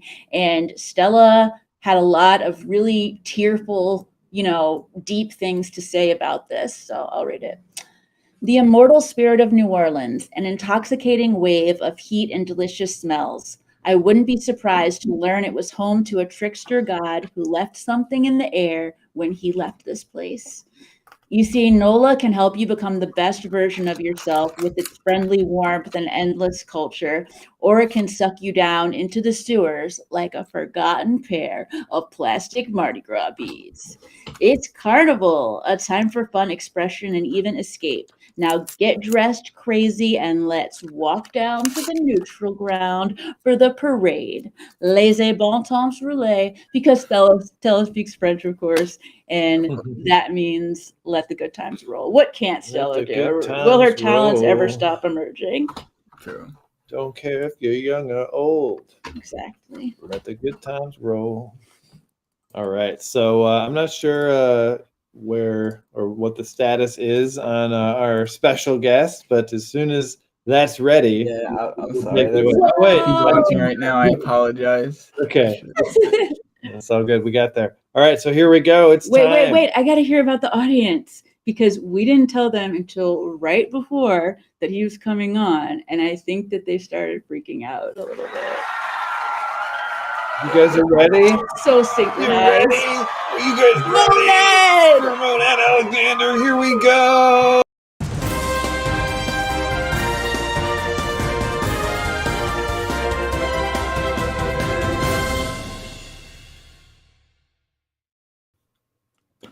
Yeah. All right. Welcome. I can't believe this day is finally here.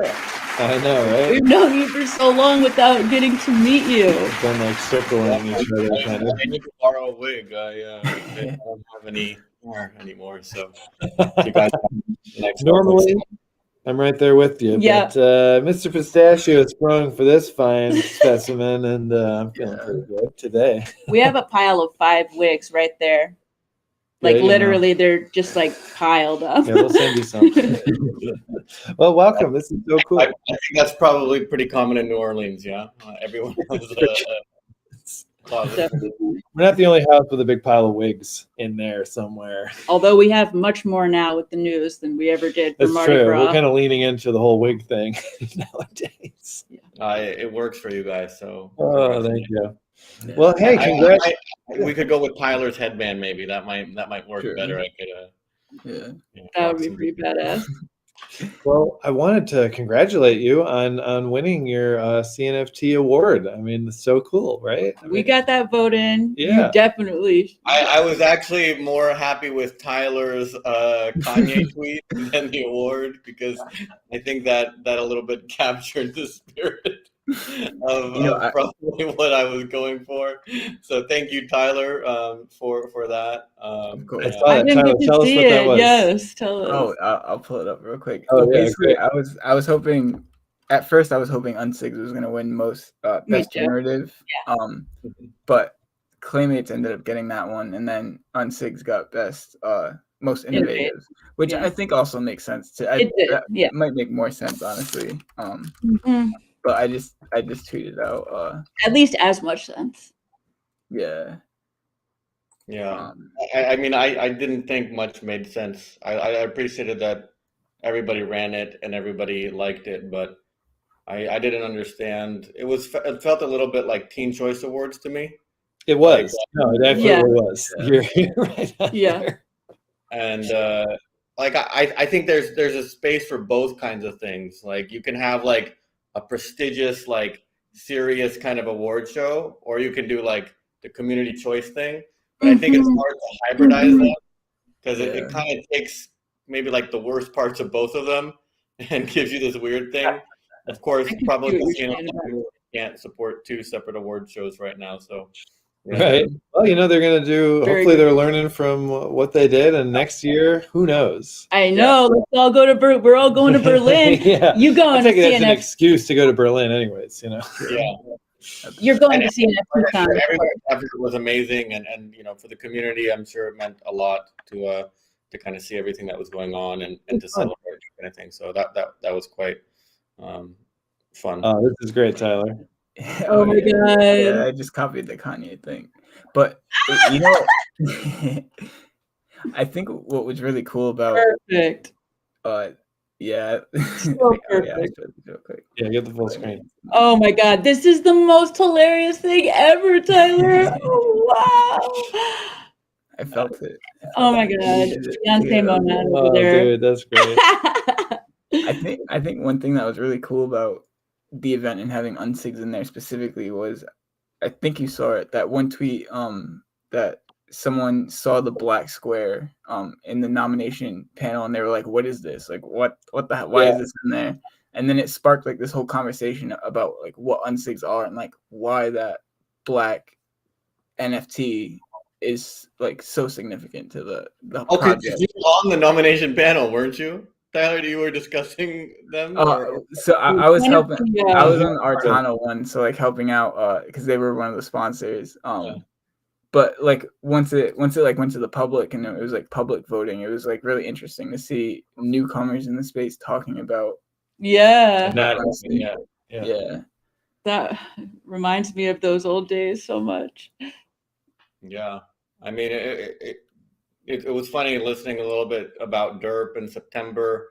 September was definitely a big thing, but I also remember the weekend that I launched, there was Time Trotters, and it seemed like it was like a week or two after Cardano Warriors, and it was definitely like there was this like second wave of all these different NFT projects. I think within 2 or 3 days of the Friday that I launched, I think there were 4 or 5 projects launching, and we were just like, my wife and I were like, oh my God, like we're just gonna get buried.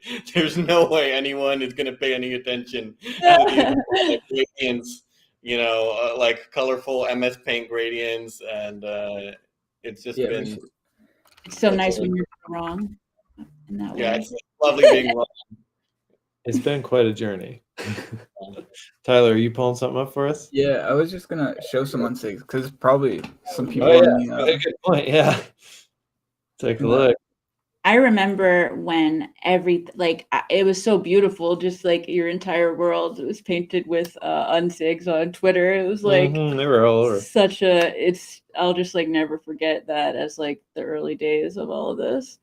And so much has spawned from it as well. His mom made the most amazing. Yeah, my mom even is an unsig fan artist kind of thing. Yeah, we just gave it away on the last show. I'll show you. I'm sure she'd want me to take the opportunity. Yeah. Oh man. And that's I remember hearing you on With Faces, and I was dumber then. I didn't understand a lot of what I understand now, and it was very, very impressive, and I'm really glad that you started that here. I mean, I was in Cardano anyways, and Cardano was always like the blockchain that I wanted to work on or build, but I didn't know how to do. And so for me, it was kind of like, people often ask me, why did you do it on Cardano? Well, Cardano, one, it made sense just because of it, the whole immutable Haskell thing. But two, I think it's important to understand, the whole way that you make NFTs on Cardano is just so much simpler and more elegant than on Ethereum, because you just have a little bit of metadata, right? That you mint in. And if you can kind of understand a spreadsheet, you can kind of understand this JSON structure kind of thing, that how you mint the Cardano NFT. There's no logic, there's no code.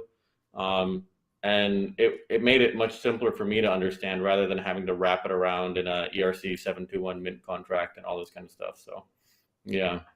Because I know before the show we were discussing some things that we could talk about, and actually going from that, what you just said, I know recently you tweeted out the whole thing about CNFT versus NFT for hashtags. But what you were just explaining right there about the difference between and the elegance of CNFT, or the elegance of Cardano NFTs versus Ethereum NFTs, is sort of my reason for being on board with the having a differentiation between the two. I'm curious. I think so to get into that, it's not to disrespect all the people who are working hard like yourselves in the CNFT community. It's actually just how do you bring everything that we're doing and put it in front of a larger audience, right? And I kind of feel like I'm half Japanese. The whole CNFT thing kind of reminds me a bit of what Japan did to itself for a couple hundred years, and cutting itself off from everyone, right? and so what that was meant to kind of provoke was, how do we showcase and share what we're doing over here while still communicating the kind of intrinsic value of having your NFTs in your wallet rather than on OpenSea or inside some kind of minting contract or whatever. And it's not meant to like disrespect anyone or anything in the CNFT space. It's meant to say like what we're doing is in some ways a subset of a larger thing. And how do you kind of be a part of that conversation online and not kind of, you know, play with yourself in the corner, even though playing with yourself in the corner can be quite true. And yeah, I don't think anyone was. Sometimes having a partner is a nice thing, right? Yeah, true. Exactly. But yeah, I don't think anyone was offended. At least I know we weren't. And we're CNFT. Yeah. So don't worry about We had a Twitter space where we actually talked about this. We've been talking about your tweets really often, actually, because you've been having I feel like you've been a really good truth seeker lately, and like solution. A lot of job helps for having lots of time to think about nonsense. Yes. So you got to leave your day job. Yeah. Congratulations. Right. That always makes my soul happy. Yeah. We'll see for how long. If anyone has a fiat mining gig, I wouldn't mind one right now. Yeah. Fiat mining. That's so accurate. Holy shit, I'm definitely gonna take that. But yeah, we talked about the hashtag thing for a long time, and I think that what we came to is like, yeah, it's useful for organization, but it does too often wind up being a thing about like, oh no, it's only us, like, and that is unhealthy because that's just recreating exactly what we're coming here to escape. And so, or to, you know. Yeah. I think even just from like a practical perspective, like I don't see how the CNFT space can grow if it doesn't attract new people into it. Because even when I was releasing, like the expression that I used to use is like the wallet tired. Like everyone had spent all their ADA on the NFT. It happened. That time. There were phases. And like where is this going to come from? And to a certain extent, unless you can say that like society is kind of like a Ponzi scheme, right? With Social Security, like unless there's new babies coming to work to pay other people's pensions, like everything just falls apart. And to a certain extent, in a space like this, the way it works, you know, like you need new people coming in and being attracted to it. And if we're just talking for ourselves, you know, like the CNFT creators are enriching themselves, but unless the actual size of the demographics of like the population of people buying CNFTs is going up, like people are just going to be transferring their wealth from their wallets to the NFT creators, and there won't be like a viable secondary market, right? Unless the NFT creators are also buying NFTs. And it seems like we're actually in a place where we're not all just like running around by the seat of our pants as much, and we can focus on that even and have more to show when we do bring people in, like an actual, there's a lot of exciting stuff to show. So I think lots of bridges are being made from Cardano to Ethereum and other chains as well. I mean, both in DeFi and NFTs or projects launching on multiple chains now, and it's happening. And I think there's actually a lot to learn from some of these other chains. Like Tezos has a pretty cool art community going on that everyone keeps talking to me about. I've seen this little like FX hash thing. There's a lot of really cool stuff on Ethereum that I think would be like more like, I don't know, like conceptual digital art kind of thing that I feel is like a little bit missing in the Cardano space, right? Like I think we're pretty well represented in the PFPs and the collectibles. That's true. That's like the lowest rung, Got that. right? That's the low hanging fruit. We're good, and there's no hate on that. And like I used to collect comic books, baseball cards, coins. Like I liked collecting, right?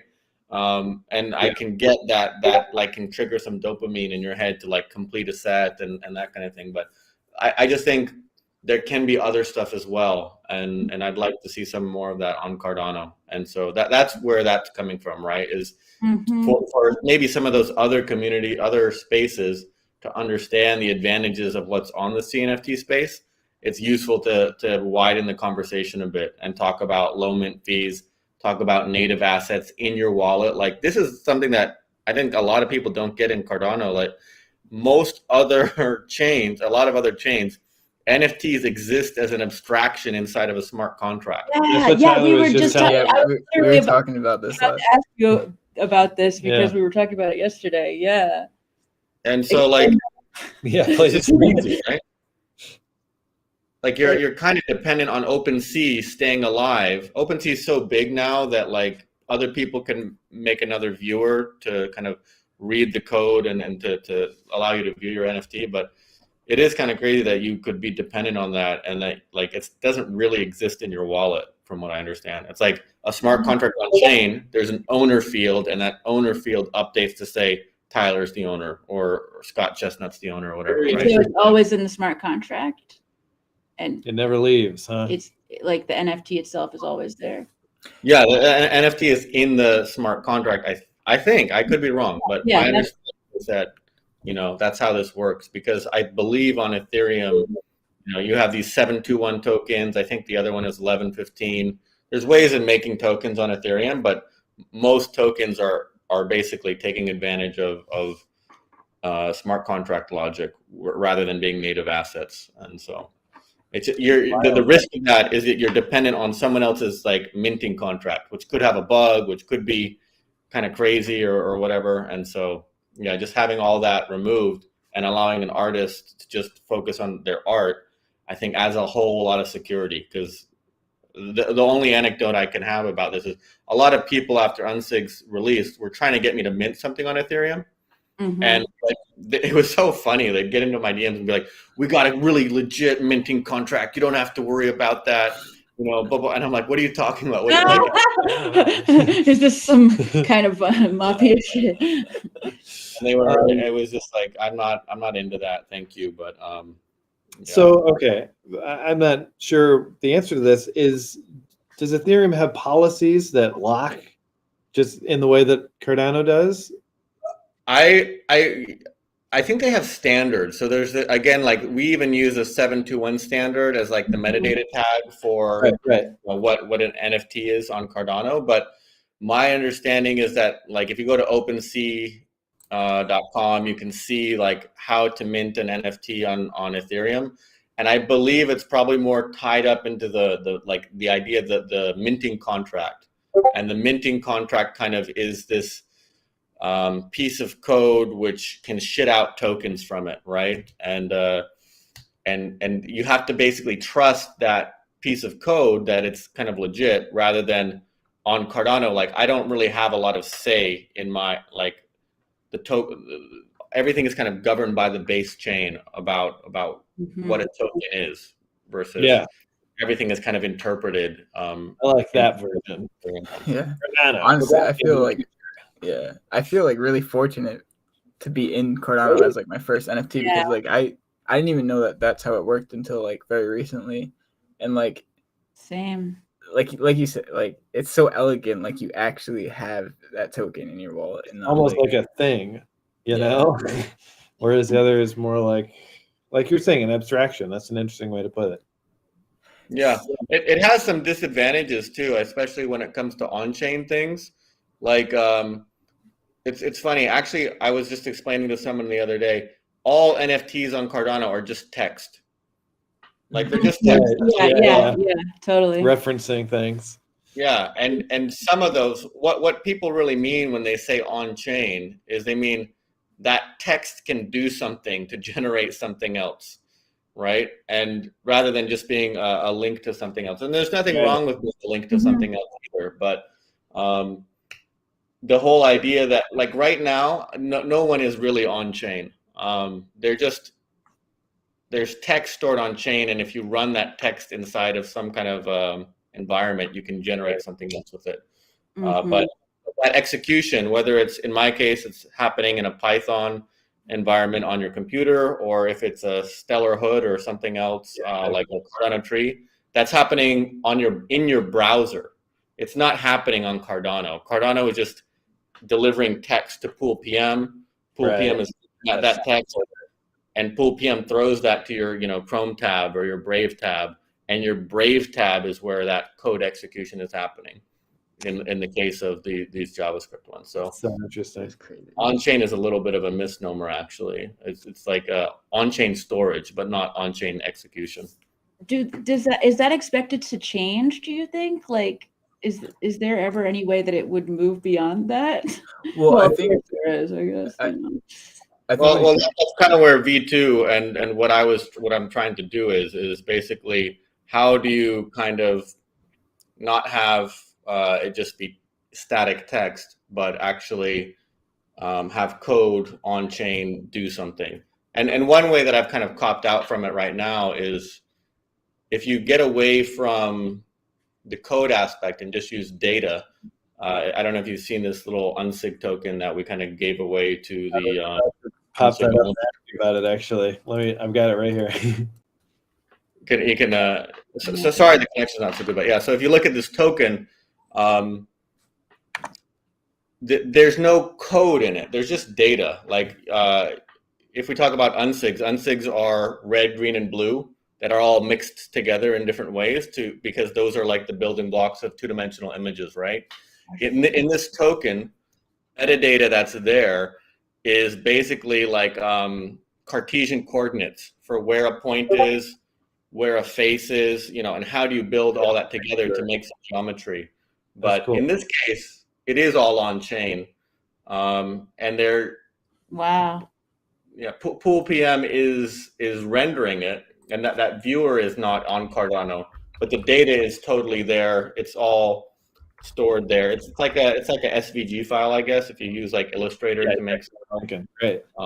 It's very small. It's very compact, and there's some kind of like meaning or intent in here.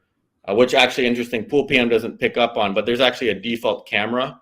If you kind of rotate this around so you're looking like head on through one of these gray rectangles. Oh yeah. You can see that this looks like a equilateral triangle from that perspective. That's the default view when this is loaded in. And as you rotate it around, you see like the actual geometry of the thing. Maybe it's the other side. That's awesome. Well, what else can you tell us about this token? There's 31,119 of them. You will use them. Number. Yeah. Magic.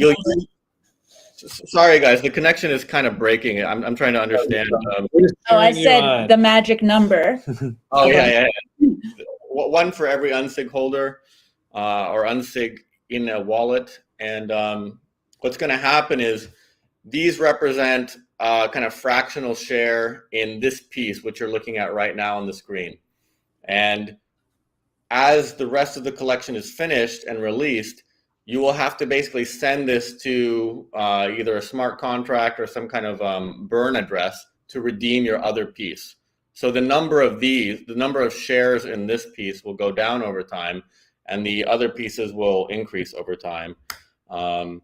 And I think that has some kind of interesting kind of like seesaw dynamic. A lot of the next collection is kind of about like game theory and incentives around what do you want to do. So the other thing is like you're gonna pick what you want, and if everyone wants to pick the same thing, they can all pick to have the same thing, because what I really want to get away from is this rarity idea that I want a golden banana or a whatever kind of like it. To me, it's just so asinine that like we're all happy or not based on some arbitrary spreadsheet that says 0.1% of the collection is this, and so what that 0.1% is could be anything, right? It could be an untied pink shoe, It creates less thinking and more black and white behavior. I definitely see that. Like, people put less thought into it because it's just like, oh, this is good, this is bad. True. Yeah. I've often said, I always forget when people ask me what my favorite NFT collection is, but it's kind of Tyler's numbers one, right?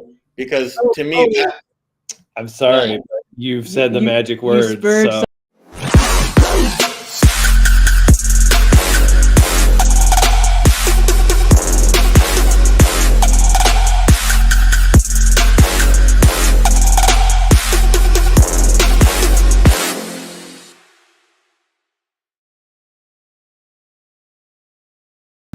There's a rule around here. Anytime it's Someone magic, says we it. have to say that. I know, I saw you dancing. We all dance during it. We have to. That's like, to me, the epitome, or like almost the perfect NFT collection, right? Like just a ranked list from 1 to 10,000, like most rare to least rare. It's on chain. It's beautiful. It's just like it's kind of the most essential and bare NFT collection you can get almost. True that. I'm working on a little bit of a side project, which I think takes it to the next level. I will give a shout out to Tyler for that. Yeah. Some kind of Damn inspiration. right. But, That's awesome. Oh yeah. yeah, I mean that to me, like, but that's kind of like, where are we that like an Excel sheet is determining people's happiness and, you know, all this other kind of stuff. It's very strange to me, because I think it's something that's so different from like the art world that I'm used to. Like, you don't go around to Picasso paintings and say, oh, that one has this thing. And Looks so rare. Yeah. Honestly, that would be really interesting. What if someone cataloged all the paintings and figured out what Yeah, traits yeah, they yeah. shared, and then you could actually find a rarity That spread? sunflower. That'd be an interesting thought experiment, but I'm following you. Yeah, like do their Never considered it. attributes make them? Like the colors used and the shapes, that could be fun. I mean, it kind of happens, right? Like if a painting kind of stands out from the rest of the body of the work because it's like a different subject matter or whatever, like it can be interesting, right? Because there's so many of the other ones and only 1 or 2 of these. But it doesn't have the same kind of like, what is it called? Cracker Barrel? What is the little caramel things? You get like a prize in the box. It's not Jack in the Box. What is it? Cracker Jack, I think. Cracker Jacks, right? Like you get this shiny prize in the thing, and then like there's something very weird to me about how the NFT space operates in that way, and it's tied into the whole flipping thing and all that kind of stuff. So in the next collection, there's no rarity at all. Like people will pick what they want. If other people pick the same thing as you get multiples of that, and it just kind of works out the way it works out. And you have to think about, do I want to pick something that I like that there's only one of, that right now there's none of, and so I make one of it? Or do I want something that is like the community all likes, right? Like the you know, like a monochrome or like a single property in the unsig world, something like that.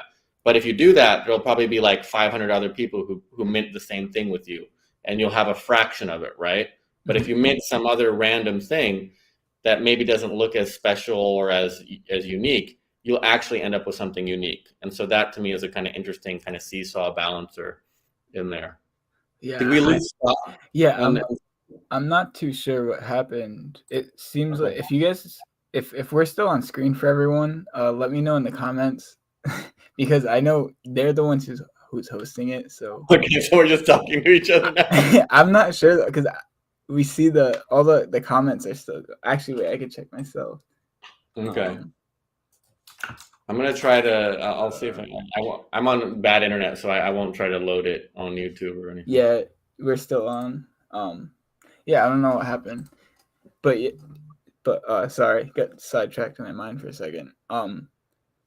But so that's really interesting. I guess to like you just summed it up, but I guess to clarify it again, like we were saying earlier with the unsig 0, the rarest unsig, people will be able to mint. Anyone who wants to, who owns that token, will be able to mint the equivalent of that with this new project. Well, technically, everyone already has it, right? Like this token is kind of like the 0000 of the next collection, and so everyone starts out with the thing that is most common in terms of distribution, but the most rare in terms of the collection, right? Like it's this base primitive. The reason it's a triangle, right, is that all 3D geometry in a computer essentially is a triangle, right? So even those 2 rectangles that you see on the screen, they're actually 2 triangles, right? And then the white triangle in the middle is this other triangle. And the same way that unsigs build up from red, green, and blue to build all this other stuff, the next collection is building up from points and edges and faces of triangles to build up into other geometry. But technically, maybe this one could have been an empty space of nothing to kind of carry over, right? But I thought, in order to make something a little bit more legible to the audience and the spectator, right, it helped to have some kind of thing inside of the geometry in the scene that could be kind of understood. And the other part of this whole thing is that, like, to me, the context is important to an art piece. Like, where is it and how is it viewed? And I think there's this weird thing that we all look at these NFTs on our screens and they're kind of two-dimensional planes, but we don't, depending.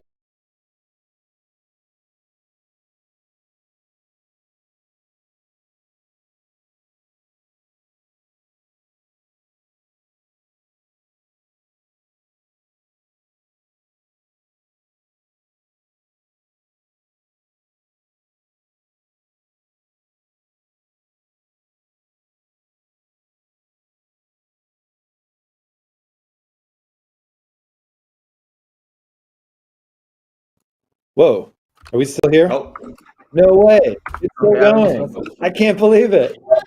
Our home internet just went down completely for like 5 minutes. And we were like, well, I guess it's over. That is amazing. Wow. we survived the rug, Tyler. Yeah, I can't believe it. We Dude, made it past through the rug. I'm so happy y'all are I'm both surprised here. it let us. We were able to continue to chat and everything while you guys were gone. You were Crazy, yeah. That's great. Dude. I can't believe it. How is that even possible? We're running. I have no idea. Yeah, I have no idea. The universe wants to help this conversation continue, and it knows the news needs to happen. And I got to go pee, so I feel really refreshed and ready to continue. Scott said he felt like it happened so that he could go pee. I think that's why it happened. Yeah, because I was ready. So what did we miss? Yeah, what's the scoop? We were basically talking about the next project that's coming up and how Yes. like if anyone kind of missed it in the comments, like with the original unsigs, anyone was able, or not anyone, there was that one unsig 00 that was the rare one. Yeah. I mean, they were all had different rarities. Sorry, I have lost my train of thought now too. But with this new project, people are allowed.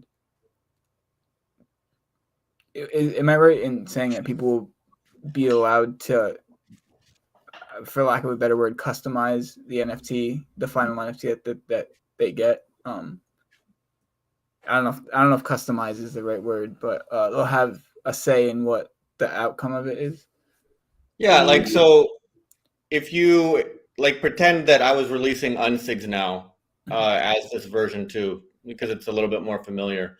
Mm-hmm. If you wanted a red one that only had red in it, you would be able to pick that, right? And whether that was a diagonal or one of these kind of river shapes, whatever, you could pick what you wanted. And actually the next collection, they won't be NFTs really. They will every piece will be potentially a fungible token. And if someone else wants the same thing as you will get a second unit will be minted of that same thing. The same way the current token has 31,119 all stacked into that one token, right? What's going to happen is, like I was saying, it's basically game theory. You take this thing, which is the rarest one, but is equally shared, and now you kind of take one of it and you throw it into the minter, and you can get something unique. If you pick some random unsig, like 13,742, some random looking thing, it's very likely that no one else will pick that same thing. And so you'll end up with something unique, right? If you pick something like a pure blue one, like the one that Cardano Guru always likes to flaunt, right?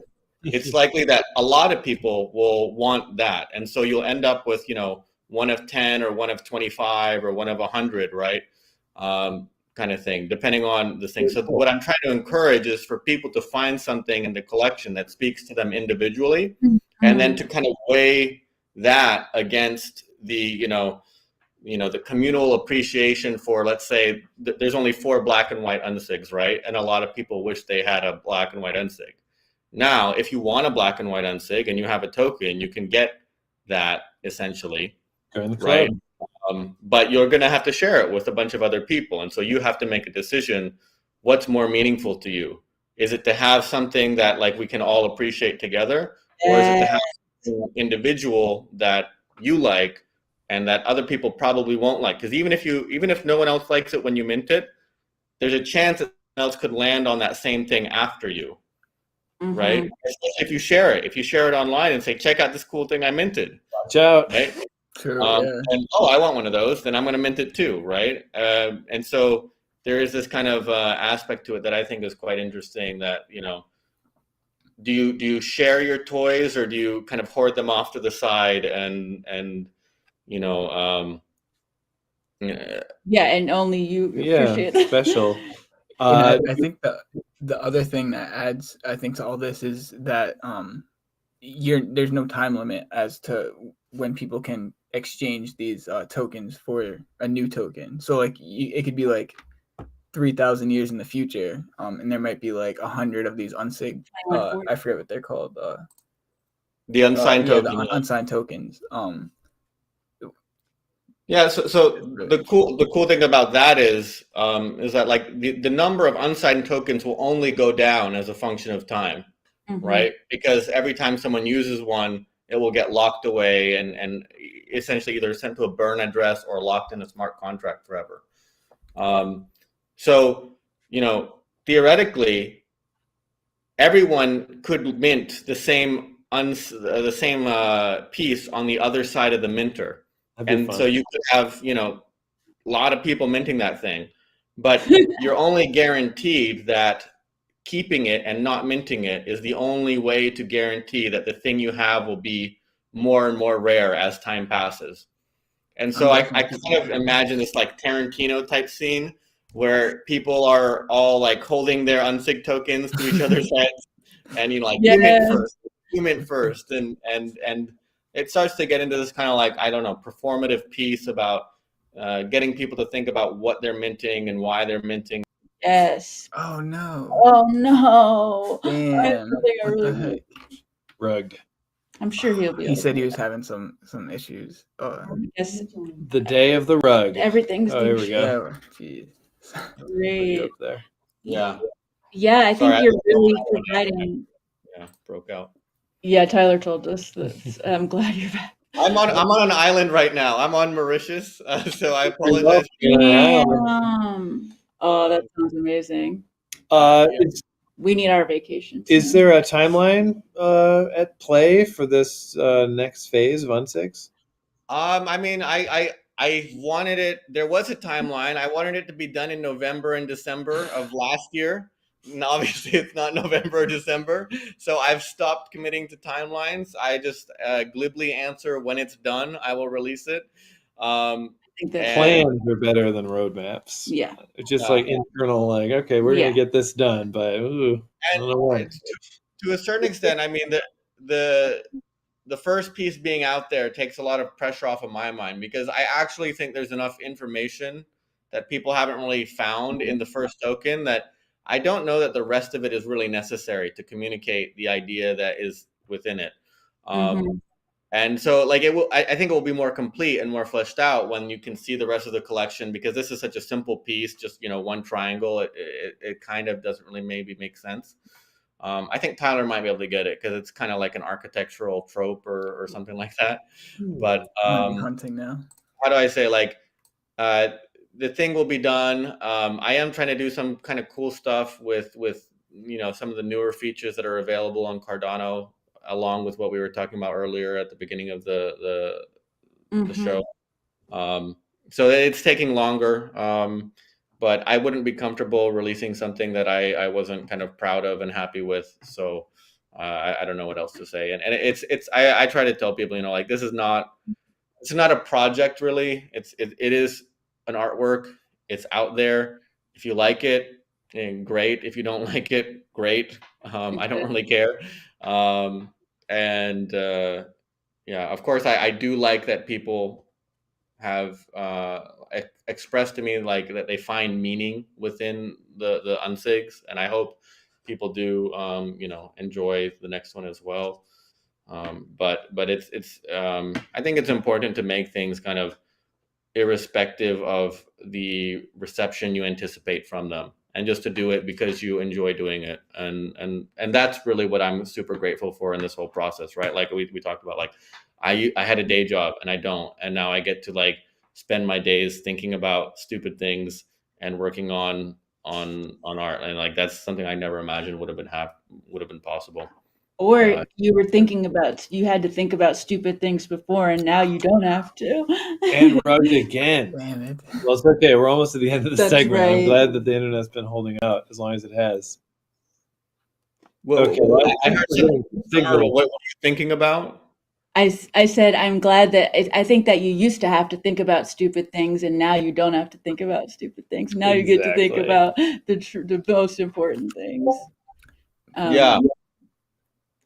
I'm really glad you're bringing balance to the forces with this, and having this intention to experiment, and because that's what this is all about. This is the most ripe, fertile ground for that, and we are definitely selling ourselves short when we don't try some new things and empower our own journey. Oh, I don't need to, like, I don't want to buy it's not a Furby. Like, I don't want to buy, we shouldn't be buying it just because everyone else is buying it. And about our journey.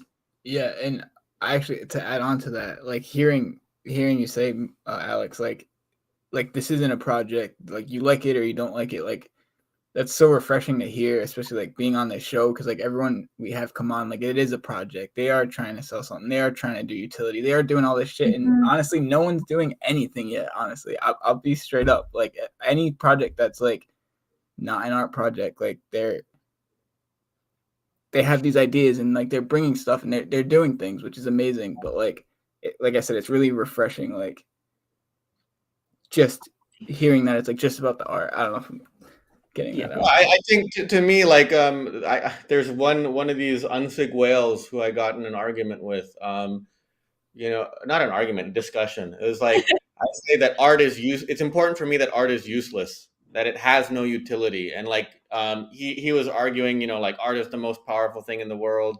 It can, like motivate you to do something or communicate an idea. And I totally agree with that. When I say that art doesn't have any utility, I mean that like if you are in a forest and you don't have any shelter or a sharp object, having this artwork with you is not going to improve your chances of survival. Other than maybe, like looking at the beauty of the artwork or the, firewood is maybe one thing it could do. Provide you temporary shelter out of paintings, you had survival, the next CNFT. Like, inspire you to have a will to live, right? Like for me, when I was like a depressed young college student and I'd go around to museums and galleries, like art was like a kind of major motivation for me not offing myself, right? And so in that way, you can say that art is a very powerful thing and it has tremendous utility. But I think when I talk about like the utility of art, we're talking about a very kind of like base Maslow's hierarchy of needs. Like can I eat it? Can I kill something with it? Can I protect myself with it? That kind of thing. I hope not so much the fun self-actualization part, and more the what we have to do to live part. Exactly. Shelter, right? And protection and either from other people or other wild animals or family members, whatever it may be, right? Or an unsig out in the wild. Yeah. A little bit of text on a useless blockchain is not going to do a lot for you in the woods, right? So. But hopefully that is what we are moving toward. I mean, hopefully some of what we're doing with art here is going to attract people to changing the actual realities of the world, but we're not there yet. So that's actually a really good good point. Like sometimes I personally get really conflicted with this. You know, when you tweet about like a big sale that happens on the secondary market or this other kind of financial thing, I try to like, I do share those things on occasion because what I'm trying to do is I'm trying to kind of like hack capitalism in a way. And Yes, me I too. feel that like those events allow me to like amplify my message or my voice, right? And you know, if I release this collection and it just kind of petered off, then that'd be a thing, right? But to me, it's more significant that more people kind of get involved and are exposed to it. And I always used to say to the people in like the Unsig Discord, like I thought there would be three waves of Unsig people. There's like the people who understood it from my explanation, and you know, like I'm not the best explainer of things. I'm a bit rough around the edges. I don't, you know, you've seen how I interact with people on Twitter. You've seen some of the early dramas. You're doing really good right now. Right. And it is what it is. Second would be like people who got it from having it explained to them from like the people in the first group, right? Like maybe like Tyler or you know, other people who, you know, right? Disciples. And then the last group of people are, I always said, are like people who actually don't give a fuck about unsigs and they're just flipping, they're just whatever. But that I don't know that everyone who encounters the project now is always in the third group just because they're finding the project later. Mm-hmm. I think there's a mix and a ratio of people who don't care about the project and people who just weren't around at the right time in the right place to hear about it. And so what I'm trying to do is I'm trying to like use a little bit of that megaphone that the third group gives me to find more people in group two, right? Yeah. And I think that is kind of like a really fun thing. Part of the reason I dropped out of architecture in the end was like, even if you make like some amazing museum that holds a lot of, you know, beautiful art, like how many people in a year go to that thing? You know, like what's the foot traffic through like the Guggenheim in New York?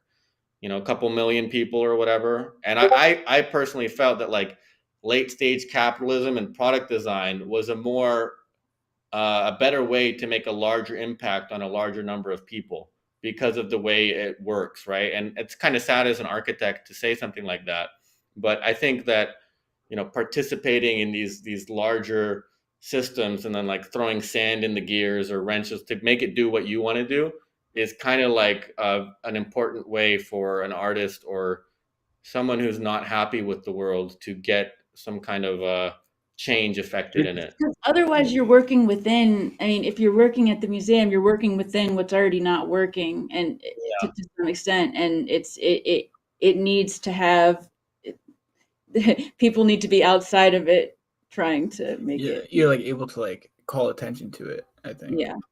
That's kind of something that Alyssa Summer and I started at the very beginning of our relationship was exactly kind of what you're talking about here is like, we kind of need to build something ourselves to have a voice, really. Oh yeah, like yeah. I mean, what? Yeah. And that's been literally all we've been doing since then for like 5 years. I mean, when I first saw your guys' like NOLA, you know, quirky artist thing, like to me it was so interesting that people could you know, like try like build a life for themselves as artists and to put it out there. And there's something very, you know, like I don't know, it's not quite ironic, but how you're kind of messing with the format of CNN and the crawl, you know, and idiotic people who talk, you know, all the time. Exactly. And they're good. Ironic. Hair. I think ironic. This is ironic the right hair, word. you know. Yeah, totally ironic. But you know, that's like the surface layer, but there's something level down from that, right? And so I always talk about unsigs, like the gradients and the colors are like the frosting essentially, and it's almost like a trick. Yeah. You know, like, the thing level down is like the code that actually makes that thing. That's like maybe the cake, and then I don't always talk about this, but a layer down from that was just like me looking at the NFT scene and being like, that's a lot of money that's sloshing around in that pit. And I think I have something to say. And I think that if I can divert some of those capital flows into my wallet, then I don't have to, you know, suck my boss's dick anymore, and I can like do what I want and focus more on doing things. So, Unsigs had kind of levels of the project of, the eye candy, almost literally, the idea behind the project, and then like the meta idea underneath the project, which is like, I want to make art. I want to think about things. I want to be able to express myself, but I can't do that with a 9-to-5 job as effectively as I would like to. So how do I kind of, work within the system to subvert the system, kind of thing. And that's my little life of Brian PLO. That's amazing. Yeah. While you were going through that, I was thinking like, man, everybody could learn something from that. Just having ideas about sort of how it functions as a whole and the different levels within what you're trying to do. And I think it's just important for a long-term approach to this place, like understanding the ripples that are going to happen. I mean, maybe it's kind of like charity. Like, of course, charity is a good thing and people should, help other people. But I get much more excited by like the whole social entrepreneurship thing. Like how do you, the example that I was like, you can donate money to Africa so that, some NGO can put in a well. Or the example in the TED Talk that I saw was like, they taught, these local women in the village how to like maintain the well.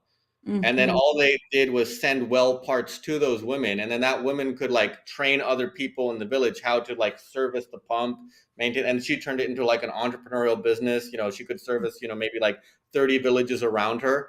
And that was so much more efficient to just send, like electronic pumps and pipes to the village rather than a bunch of Europeans driving around in white Land Cruisers, from village to village to install a water pump kind of thing. Right. And so what I'm trying to say is that, there's some kind of compromises you might have to make as an artist to function within this kind of like larger machination. But I think you kind of owe it to yourself to figure out how to do that, because once you do, you're just afforded so much more freedom to do what you want. And if you kind of put your study cap on or whatever and figure out a way to kind of punch through the noise and to kind of connect with people, that's what's been most interesting to me, right? Is maybe you can tell from my Twitter, I'm not used to being understood and I'm not used to people liking me.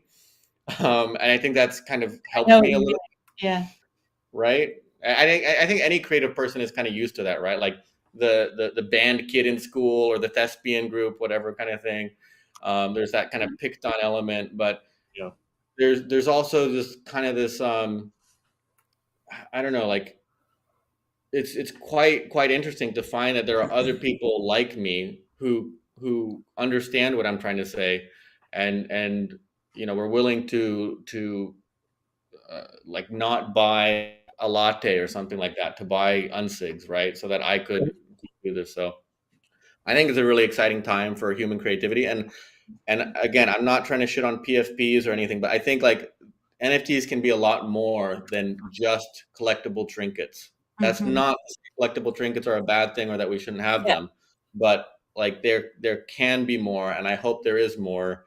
And I think we're almost to the point where like there might be too many collectible trinkets, to be honest, right? Like it's starting to get worrisome to me about when I released Unsigs, I don't think anybody knew what CNFTs could be. And I think we were all like, that was part of the reason I supported using the word CNFT, is because I personally believe the people that were into Cardano were different than the people who were into other blockchains. And I often said when I released Unsigs, like, I don't think Unsigs could have worked on Ethereum or Doge or some other, because they're all moon boys and they're whatever. And this is like a serious project that is kind of trying to be thinking or whatever. But I've been a little bit disappointed in like the embrace and like I'd say like the throwing away of some like the core Cardano ideals to kind of hedonistic, I don't know what it is, like orgy of cartoon characters and bright colors that just like go by. And I hope, I like orgies. I like cartoon characters. Don't get me wrong. I endorse orgies. Okay. It's not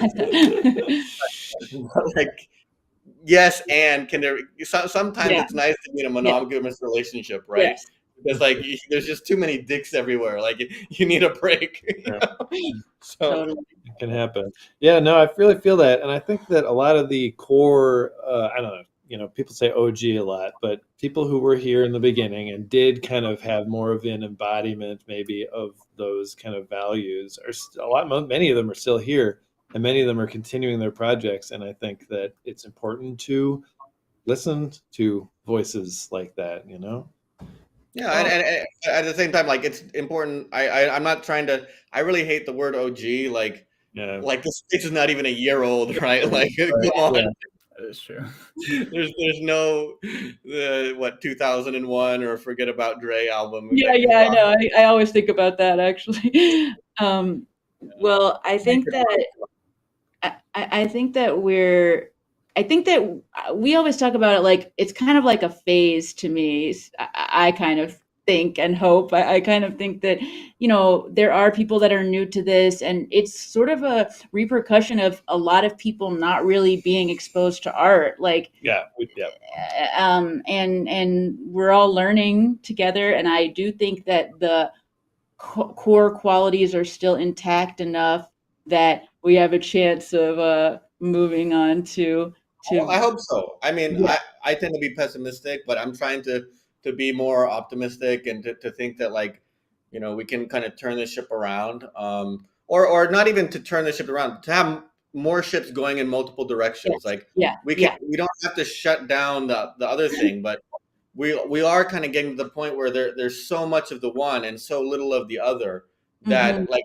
I personally don't know, like, if I was a serious artist and I wanted to release an NFT and I looked at the space, like, I'd say, well, this is not going to be taken seriously because, like, this is not where I should be. And that to me is a little bit concerning. Like, so I do hope that, like, there are more kind of areas and places for that to develop.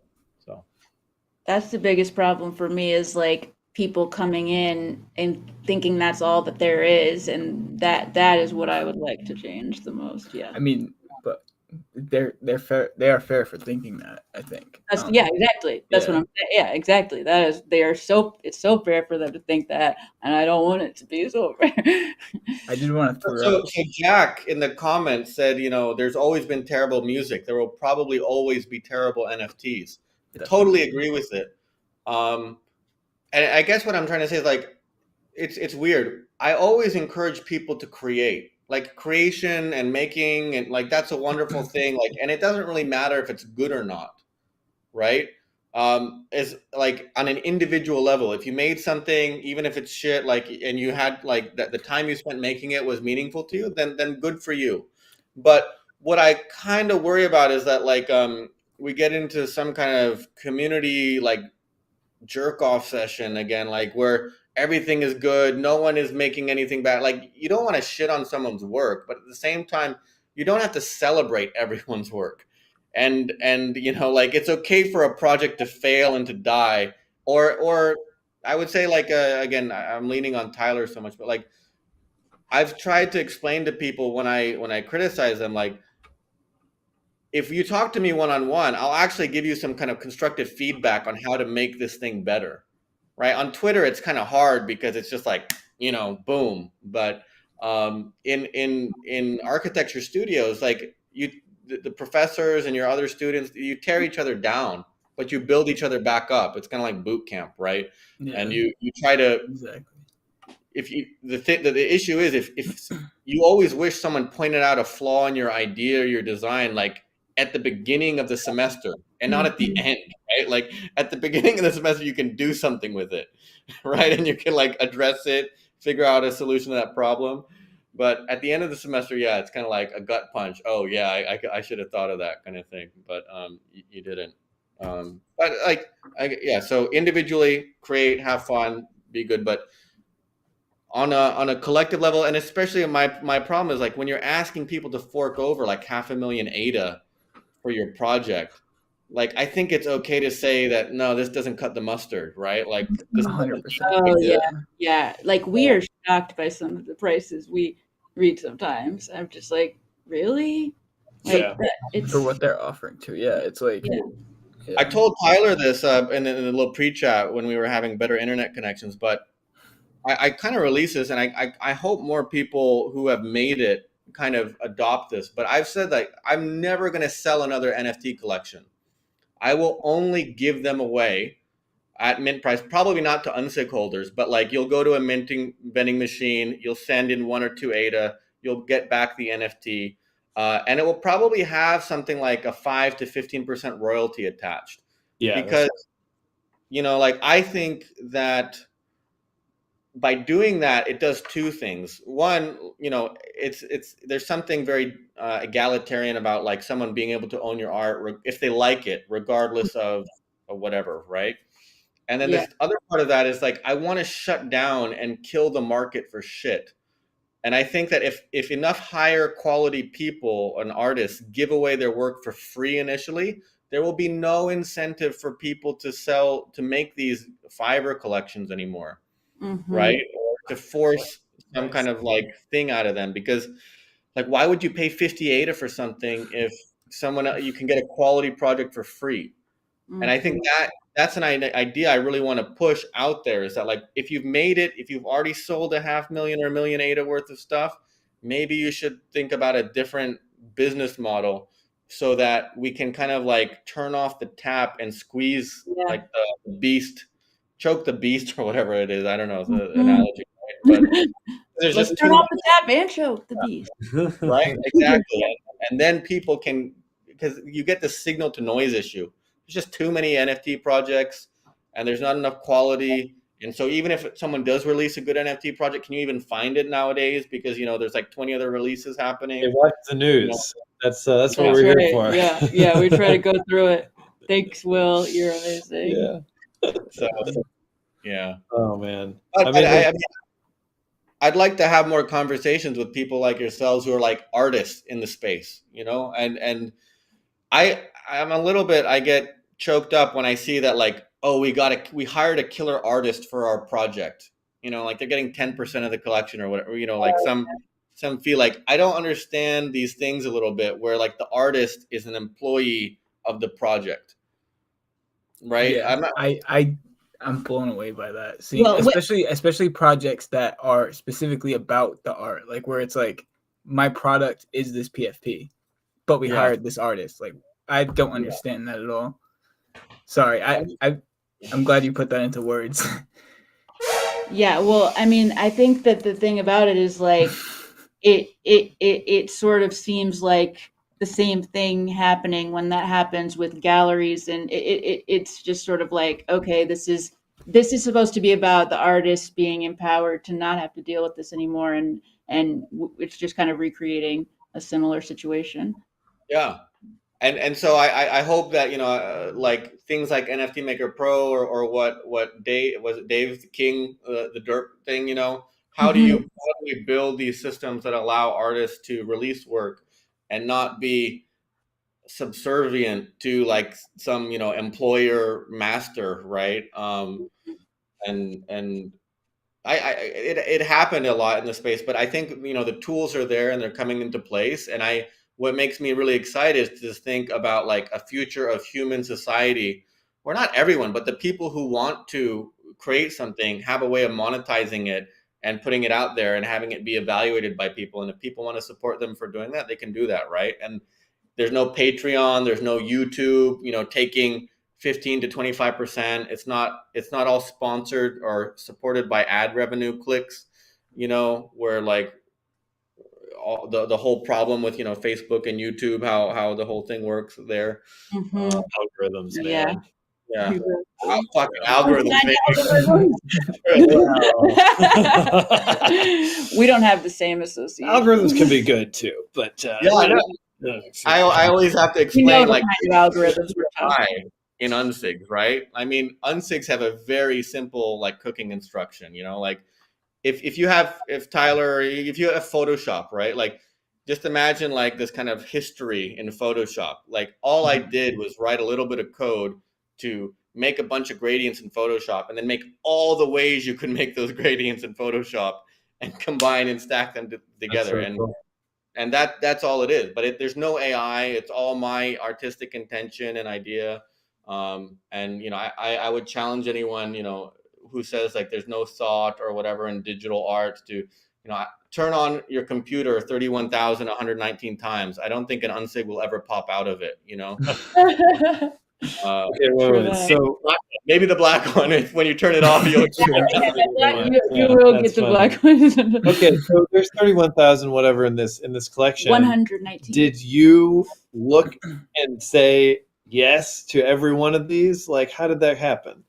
So there were 50 million of them initially, and I have a slide on this, right? And what I did is I would have liked to have released 50 million, but this was me kind of looking at the market and the existing base and thinking 50 million probably won't work.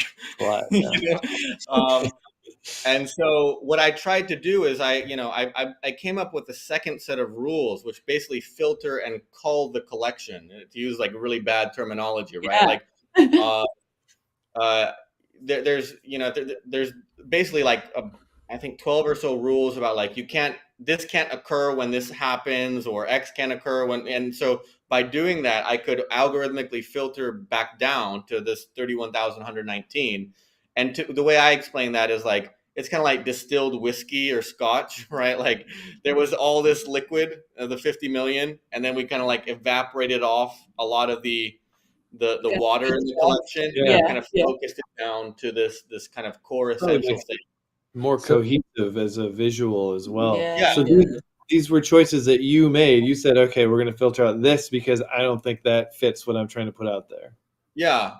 And you can see, I think Tyler had the unsig combinator up, actually. Like that, I think, is where a lot of the artistry in the collection actually occurs. Because if you go to the Nervous unsig combinator and you just randomly click buttons, I love it. Yeah. Like it doesn't have the same cohesion that the collection that I released has, right? Because there is no authorship. There is no, there's no thing there. There's nothing, I don't know, for me to contemplate. There are some things in it that I would have liked to include that I couldn't figure out a way to allow that to happen, but not something else. Interesting. But I mean, I'm happy. So there was the collection that you see is like the 83rd version of me, iterating and trying to cut. It's like a bad ER show, right? Like, how do I cut the tumor out but leave the healthy tissue behind? There was some healthy tissue I had to take. Maybe there was some tumor that I left in, kind of thing. But essentially, after working on it for some time, I became happy enough to abandon the project and release it as it was.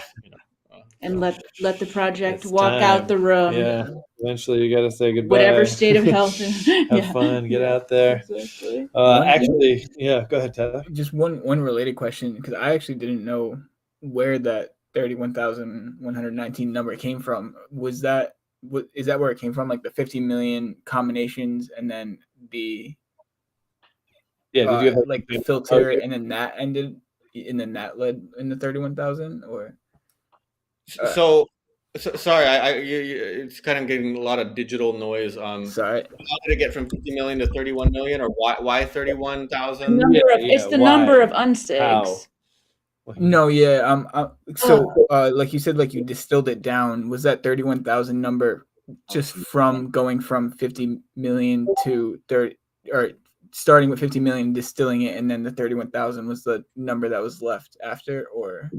Yeah. So after I applied those, each rule, there was like a list of unsigs that didn't make it anymore. And I would look at it in the terminal and say, okay, there's this first rule basically eliminates 10 million unsigs. Cool. Right. The next rule eliminates another 8 million. The next rule eliminates 5 million. And each rule gets like whittles it down further and further to like, the core of a tree or something like that. And what was allowed to remain. But I didn't pick 31,119. 31,119 was what was left after I was, using, again, like a set of rules rather than my personal will. Because there's no way for me to individually look and say, yep, that one makes it. Nope, that one doesn't, right? 50 million times. I'll give you an example. What's a good example? I tried as much as possible to eliminate rotational symmetry from the collection, so that like if an L appears in the collection, that shouldn't appear. and that is also the right. So because that basically allows me to have 25% of the size of the collection, but have essentially the same thing. It didn't quite work out, but by and large it did. And so that's an example of something. Same thing with like mirroring, right? And there are a couple hundred examples that made it through due to this weird mechanic in the way these normals work. But I actually like that some of these things like survived the culling and well, it gives people, collectors, serious people who are paying attention to what's going on, it gives them a chance to like have some grounding in the collection, say, oh, there are patterns that emerge, there's certain interesting things here, but they're not overwhelmingly the same, there's enough variety. It's cool, it worked out. And like for me, a large part of art is just like intention, right? Like I usually explain like contemporary conceptual art to people, or like the my kid could do that people saying, right, like, most of the artists who are doing those kind of styles of paintings, they're classically trained. They can portray reality in a more objective manner with perspective and shading and all this kind of, but they're choosing to do that because there's something about portraying reality in an objective way which is not satisfying or what they're trying to do. So there's being intentional about it and saying, no, I'm excluding that. I'm only focusing on line work or on color or on like dots or whatever the thing is. That a little bit being intentional and being selective to me is a big part of what makes art versus I don't know, something else. And so that's where I was coming from. We were actually we've been talking about that a lot recently, and sort of, is there an intention, is there a message, or are you sort of just doing this as a slave to money, like, are you just sort of recreating a skill?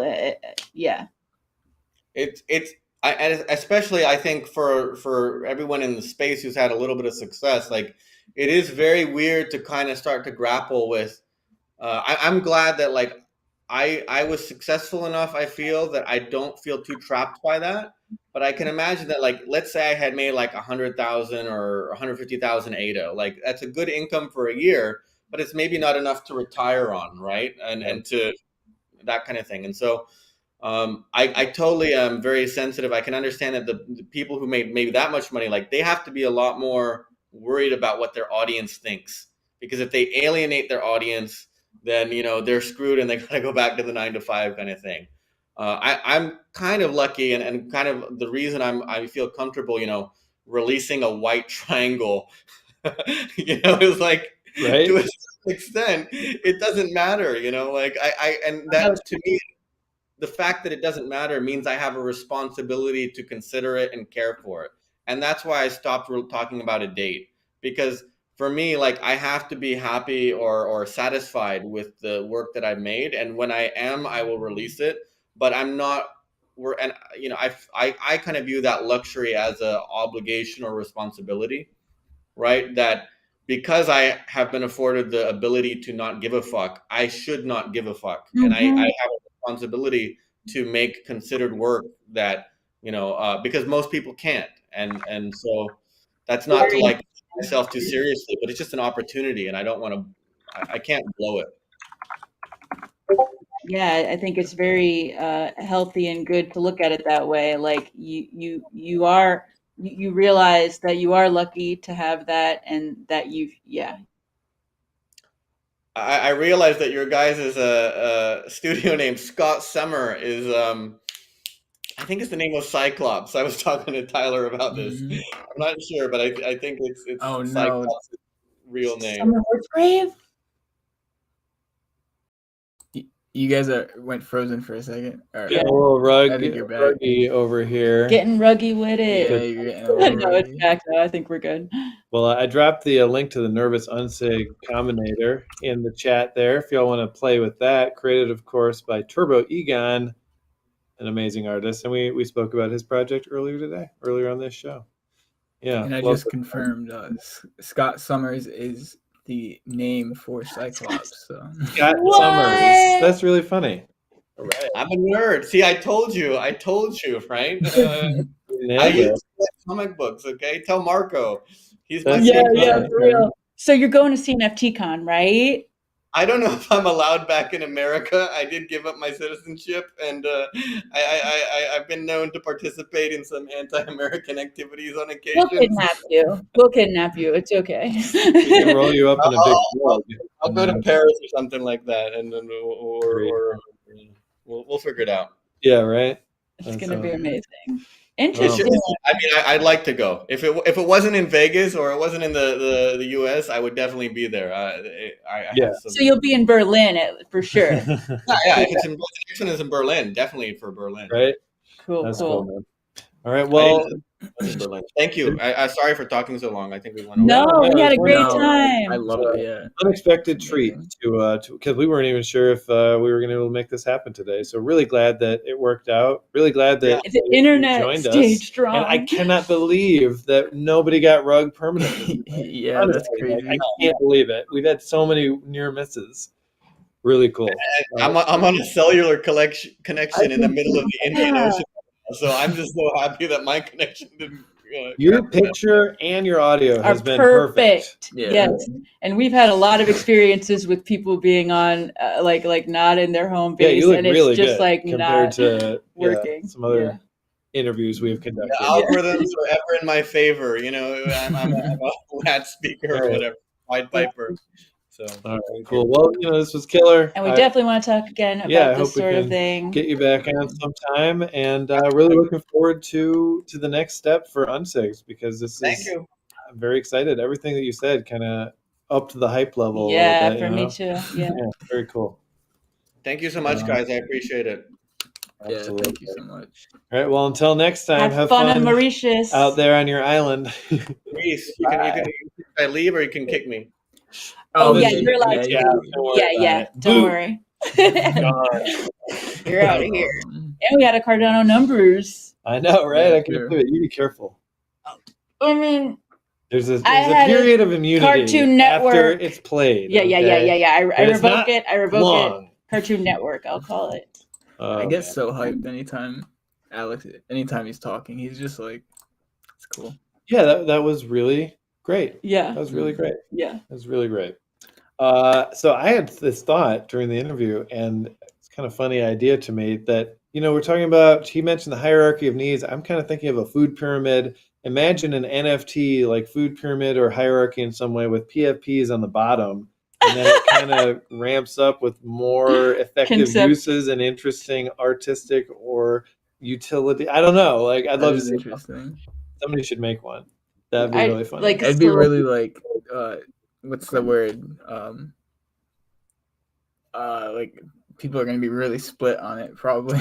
Oh yeah, totally. I'm sure it would be controversial. Right? Yeah, it would be a real definitely dicey meatball. Might be what you were looking for there. Well, and I think Alex really made this clear, and I want to make it clear that like PFPs are great, but it's like they are not going to be they have way less likelihood of being the thing that advances us, and that's why they're on the bottom. Helps Yeah.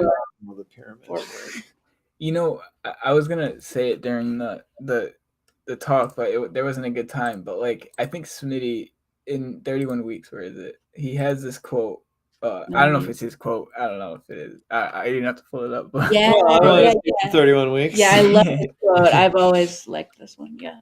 But it was like an artist must control the tools. The machine must never control the artist. And I feel like with a lot of these projects, they're so cookie cutter. Like it's the machine controlling the artist. Like they're like, oh, I want to make NFTs. All right, so what do? I gotta get an artist on Fiverr. I gotta get PNG traits. I gotta put them all together. I gotta do all like that's the artist. That's the machine controlling the artist. Whereas, and I know we just had him up. I'm like big fans. Obviously, I'm biased, but like Alex, that's an artist that controlled the tool. Like he used. There's no one else who's done anything like Unsigs yet, in my opinion. And like, he took the tool and Don't let it I lost my train of thought. Sorry. No, but like you said, like you controlled the tool rather than conforming to the tool. Like Totally. No, and Congo again, Jack. nothing wrong with Well, there it is. PFPs Congo either. Jack brought up a point earlier that PFPs Yeah. are kind of the pop thing. They bring in the new Yeah. blood. Yeah. It is part of the ecosystem in a Mhm. way. But like any ecosystem, there requires balance. You can't Mhm. just have mosquitoes. Yeah. That's not going to work. You need other things, Yeah. right? Not that PFPs are like I was about to say, mosquitoes. yeah. I would never say that, but Well, it's like you do need to have the mainstream pop, but then you also need some of mainstream pop to have some weird stuff in it sometimes too. I think. Yeah, like the Jarheads. That's probably a good example of Yeah. that, like in between area. Yeah, totally. That's so Also, true. before we move on, quick, Congo Jack asked if the next one's in Berlin, not CNFT Con, No. it's the CNFT Awards. the award. Yeah. Good clarification. Yeah, definitely. Yeah, I just saw that No, earlier. it's gonna be Vegas forever because Marco lives in Vegas, Yeah. so there's no reason that will ever change. Yeah. I mean, hopefully one day we can have like England or like I don't know. Okay, dude, like yeah, absolutely. Well, I mean, that I'm would be sure there will be awesome. more events. I mean, this is Yeah, the One, con yeah. right now, but this is not even 1 year. Mhm. Well, I guess technically close, but very close. will have been Yeah, it'll be over a year year. and a So half that's almost. Yeah. all right. Well, let's get to events, contests, and giveaways. Back to the news. That was the longest guest segment we've ever had. But hey, the man had a lot of good stuff to say. And we never got to meet him before. That's true. I really just wanted to kind of spend some time. Yeah. He's really That was cool. great. Here we go.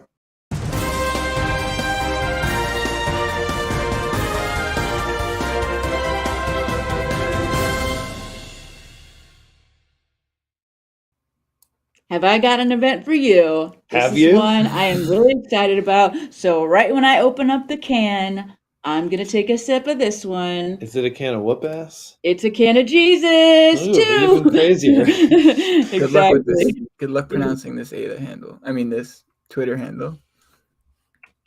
Yes, it's gonna be very interesting.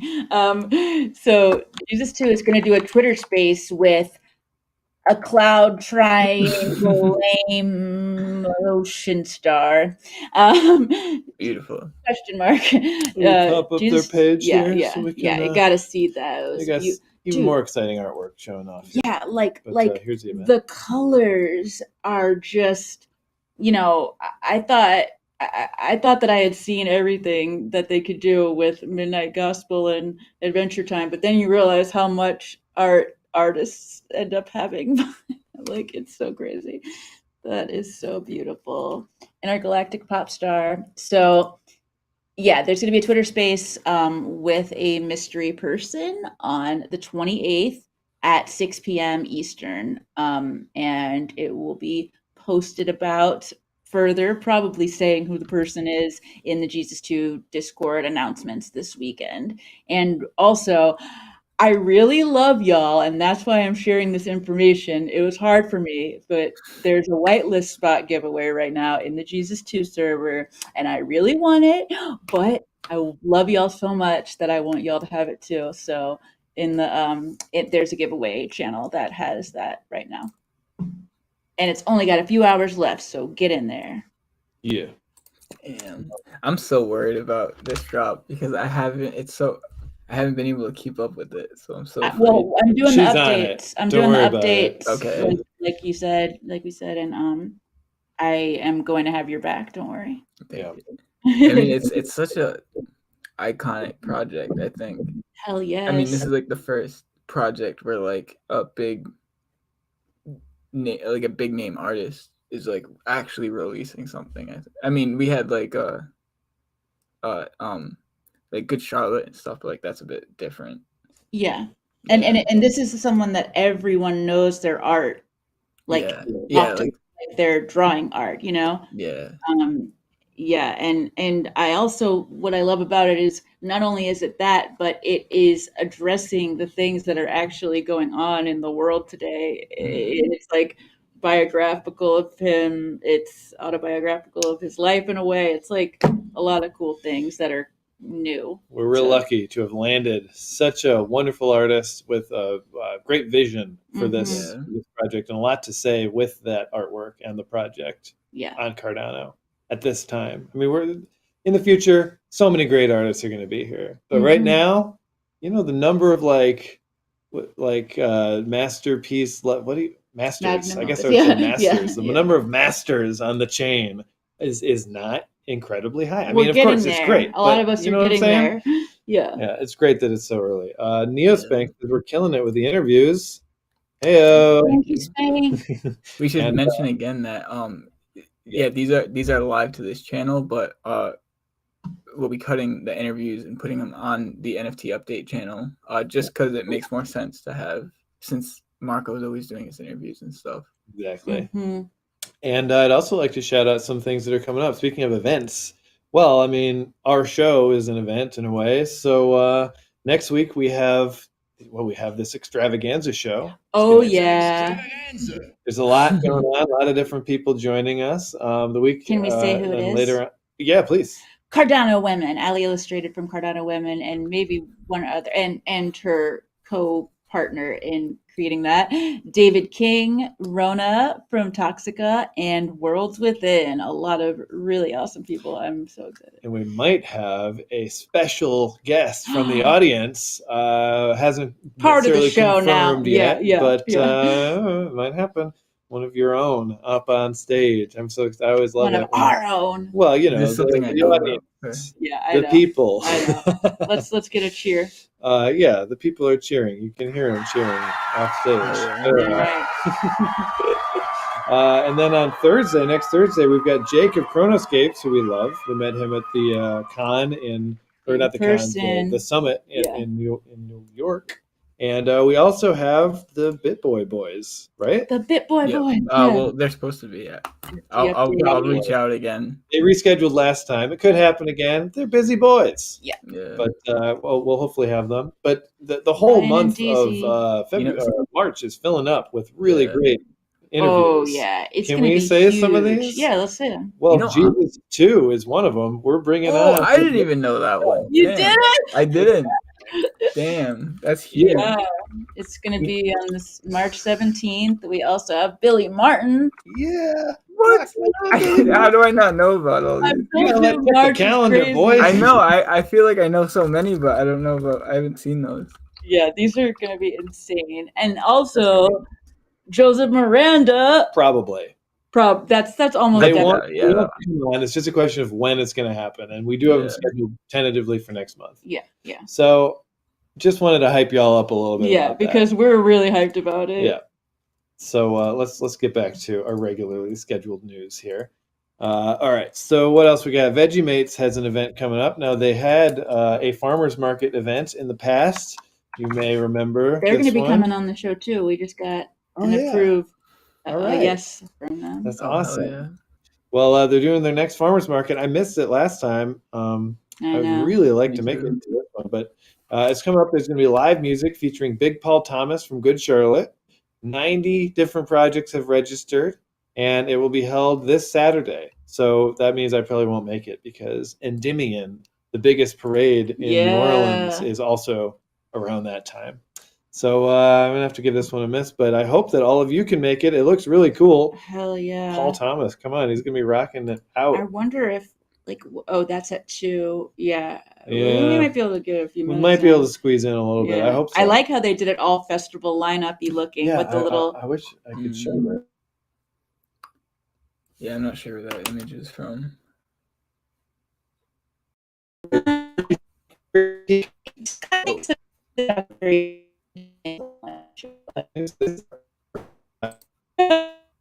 One of us is getting rugged. I think it might be you guys. I think it is. All right. Hello guys. I can't control anything because Trevor is controlling things. So you guys can just stare at me. Let's see. I have my CNFT news mug today. We're sporting some green tea and lemon honey ginger in here. It's good for the throat. God. Yeah. Look, we got rugged. I see. So it was like a rug in progress that was preventing us Summer from sharing things. Hersegrave. Yes, the She computer just says said. it out loud whenever we join. Yeah, Sick you guys rug. I was keeping everyone entertained. So I Oh, was just talking to good. myself that whole time. Yeah, I think so. I'm not really sure what's going on YouTube, but I was here. I was There here. it is. Now we can see hey, there we the go. Reggie's thing. Festival style. Yeah, I love it. I'm not sure where that is on the internet, but I'm sure you'll be able to find it somewhere. Okay, Someone so complimented your tea. Oh, thank you. Okay. I have a crazy tea game. I can't show it right. I'll show it. I'll show it later, but I have to take a picture. But okay, Oh my god, okay. that reminds me. crazy tea Yeah, game. let's look at this thing. Ooh, more DAOs and Oh, are they getting rugged again? All right, I think they're rugged again. So I'll show you guys my tea collection. That's off to the right of me. Those are all boxes of tea. I'm a big fan of tea. But yeah.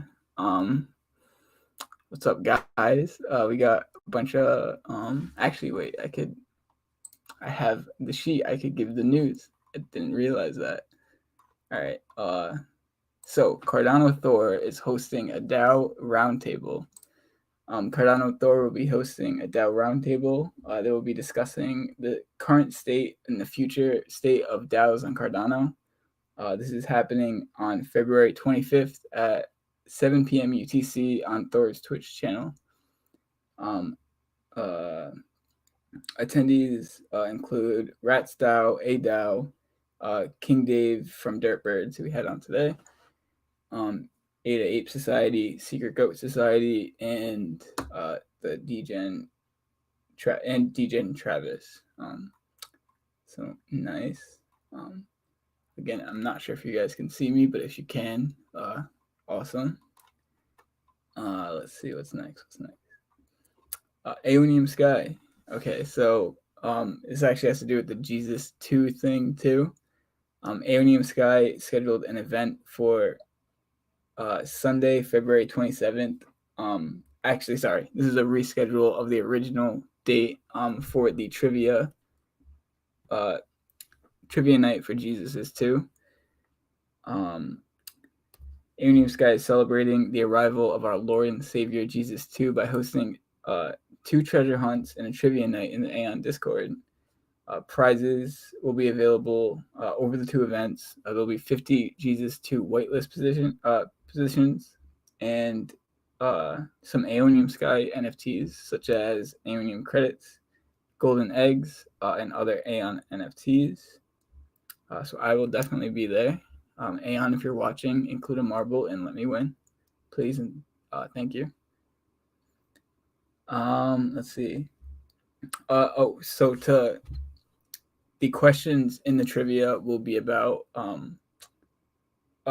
stuff that the artists from Jesus 2 worked on, such as the Midnight Gospel, Adventure Time series. So there'll be questions on those 2 shows, and there will also be questions on the Aeonium Sky block series and the Aeonium Sky as a whole. And I can't bring this up on screen, but Congo Jack, if you're asking about the trivia night, it's happening this Sunday, the 27th at midnight UTC. Yep, yeah. So this Sunday. So I'll be there. Yes, I'll definitely have to be there too. See, one issue is I can't bring up any. So like this next project is the Happy Hoppers Cycler thing that they announced. And it's such a cool graphic, but I can't bring it up on screen because I don't have those controls on my end right now. But if you're interested, Cycler is auctioning off a Happy Hoppers bike on their Discord, with 33% of the revenue will be donated to worldbikerelief.org. And that is starting yesterday. and the auction will go for 48 hours. So there's probably about a day left on that. Actually, a little bit less than a day. But like I said, I wish I could show you guys this bike. It looks Huh? Huh? Hey. We found you My again. friends. Okay. I think we just have to finish this segment and do our giveaway thing. And it's Mardi Gras problems. Yeah. I actually I went through everything up to the last one. Great. I'm so happy. Oh, great. Great That's job. awesome. And so so we have to go to trivia night together. Mm-hmm. Yeah. On Sunday. Congo Jack's going too. Trivia. Nice. When? Aeon. Right. Yeah, it's gonna be cool. And another trivia. Did you mention the? No, that was the one I didn't get to yet. Oh, okay. Player Mitt. Cool. So we there's. Won? Yeah, so we attended the Player Mitt trivia. It actually happened on Wednesday this week, but generally it's going to be Tuesdays.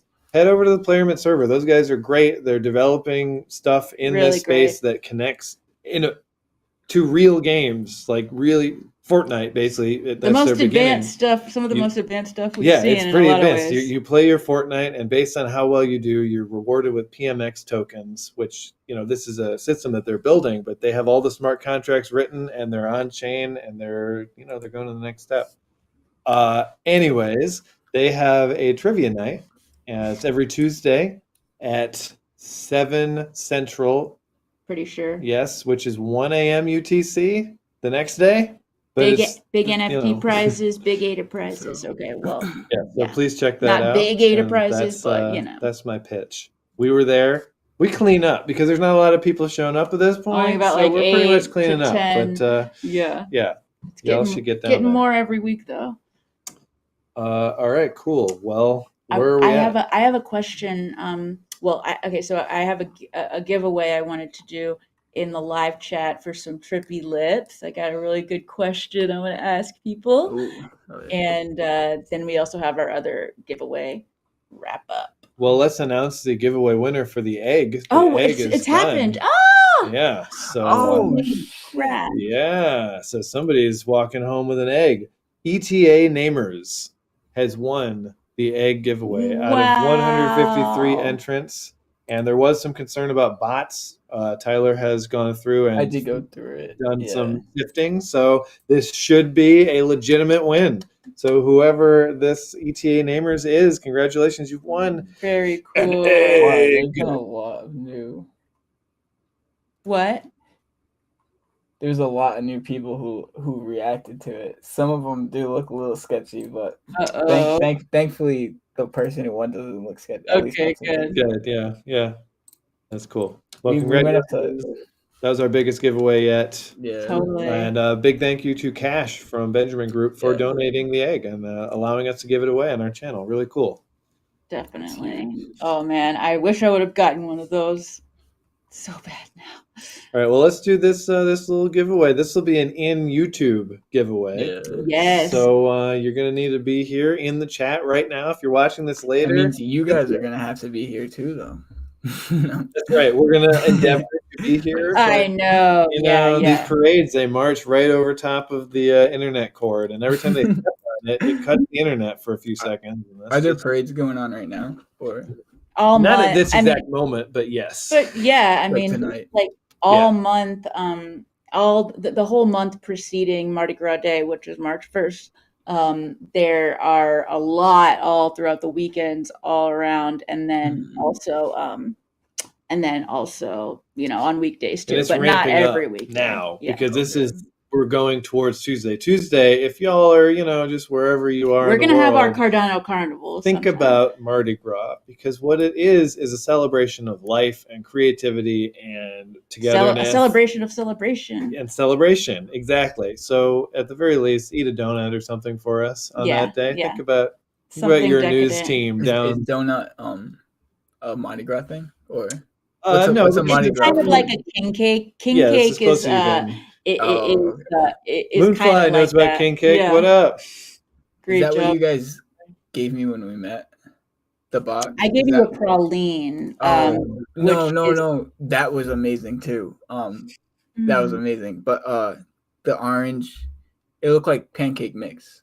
I thought. Oh, I those thought are it was- beignets. Oh, We yeah. gave Oh, you yeah, okay. beignet mix. Yeah, Did yeah, you yeah. use that? Did you do anything Not with it? yet. I honestly, I probably. not You know, Do I it on will. Mardi Gras. Do it on Yeah, Tuesday. I'll do it on Tuesday. Yeah, I that's will. perfect. I'm I'll so happy. definitely do it on Tuesday. Oh, but you gotta have powdered sugar. Yes, Oh, you have to have powdered it. sugar, Okay, and a good. lot of it. Good. Don't put more than you think. And that's how It's it goes. really It should good. get all over you, ideally. By Yeah, it's eating it. messy. Is the point we're trying to make Yeah. while you're eating it. Yeah. But we are very excited that it's almost here, and it's our last one living here. But we will Yeah. bring everyone here in the future. Yeah, when we're we gonna do have it. a big thing probably. Yeah. Some kind of Mardi Gras CNFT thing one year. It fits too perfectly not Uh-huh. to. Yeah. So we're just gonna do this one giveaway I wanna- because we're getting rugged constantly. Yeah, and then we're gonna put all of the other Which drops on the CNFT News website. Which so that- it is a little bit early because we do want to get it cleaner, but cnftnews.com/drops. We want to have the cleanest, most legit drop calendar because when a lot of these drop calendars, they just throw It's shit. anybody who goes on there. Yeah. Right? Yeah, Which is good for there to be that. Yes, that exists. Of course. We need something more curated. It's gonna be and it's still still getting there, and it might still be a little bit until it's 100%. But definitely check it out. No, do space Okay, so we're going to be giving away Space Party. Space Party. This one is so amazing. I love that it's animated. I love that there are so many different lips. And the question I want to ask is because it's a little bit trippy, all right? So my question for you, whoever gets this in first. Write it in the chat. Yeah. I'm watching. Write it in the chat, and the one we see first will be the winner. And so the question is, what day of the year is Bicycle Day? Like the date? Yeah. The date, the month, and the day. Yeah. And if you don't know what Bicycle Day is, you're disqualified. No. Actually, you know what? I have a music thing for this. Great. Oh, right. This is perfect. Here we go.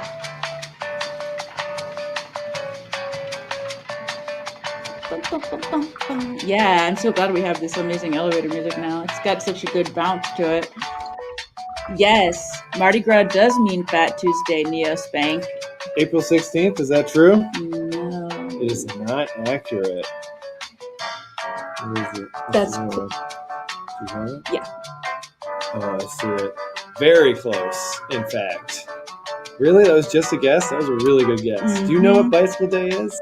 She knows. Oh, she probably does. She knows. Don't play. All right, everybody. Come on. I know that you can do it. I'd like to win this one. I wonder All right, I'm going to give you a hint. Bicycle Day is the day that the inventor of LSD... Oh, it's Sean, of course. He knows. Okay, Sean, this is April 19th. Hugs. That's right. Great job, Alice. That was very close. Good for a guess, yeah. Yes. All right, congrats. You're going to walk home with the trippy lips. And anyways, it was the day that Albert Hoffman, the inventor of LSD, accidentally took a shitload of it and took a nice bike ride home. And it was a wild time. And he was trying to, he first synthesized it in 1938 while he was trying to create a stimulant to treat respiratory and circulatory problems. And he had no idea that it has psychedelic effects, and it yielded no visible results when tested on sedated animals. Quite so he had set it aside. And then 5 years later, he revisited it and he absorbed a little bit into his skin. And pretty cool. That's pretty good. Yeah, that was in 1943. Actually, Alice, the day that he synthesized it, the other batch was April 16th, 1943, but it wasn't the Bicycle Day. That's really interesting. Very close. Yeah. Love it. Thank you all very much for your guesses and participation in this fine trivia. So, Sean, you're going to a space party. Yet again, you are a winner. You are a goddamn winner, Sean. Yeah. I mean, this guy... Does he do anything besides win? Not that I've seen. He wins and he goes on adventures. That's what we know about Sean. So cheers to you, Sean. Thanks for playing. Totally. I know. And Sorry. did we have another? No, I think. that's it, Well, let me just see. No, that's the end of it. So, again, because we're getting rug constantly, and this has already been a long show, we're just gonna call it. Not exactly the plan, but I really don't understand what's happening with the internet. It's really weird. And Maybe it's really weirder that the stream continued. I know. Yeah, I did not. That's crazy.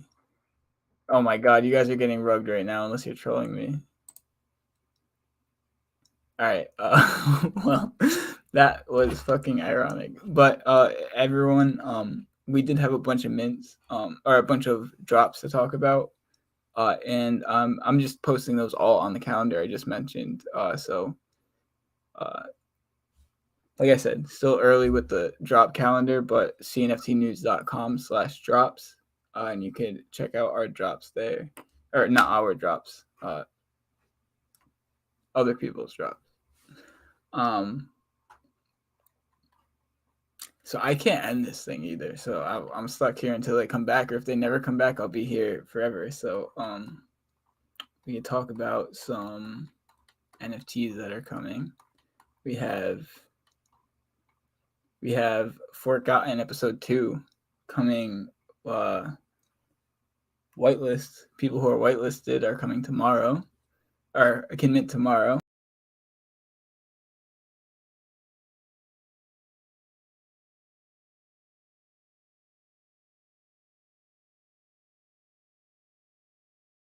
Or there's going to be trouble. Totally. Right. Guys, put me on the spot again. Oh my gosh. What is going on? Who are you? Wait, The here we go. doppelgangers have attacked. There you go. Perfect. I wish we could switch it so I could point at myself. Get a load of these two. Yeah, very trippy.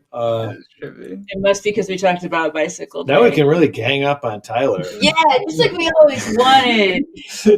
You've become a This bad guy down boy. here. Like, What does Jane say in that quote? You become unreasonable.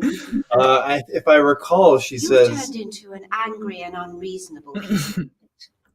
Oh, Yeah. Okay, well, I think we should end it, right? It's over, Yeah. isn't it? Yeah. All right. Well, for the CNFC news, I'm Scott Chestnut. I'm Summer Horsegrave. And I'm. Ladies and gentlemen, can I please have your attention? I've just been handed an urgent and horrifying news story. And I need all of you to stop what you're doing and listen.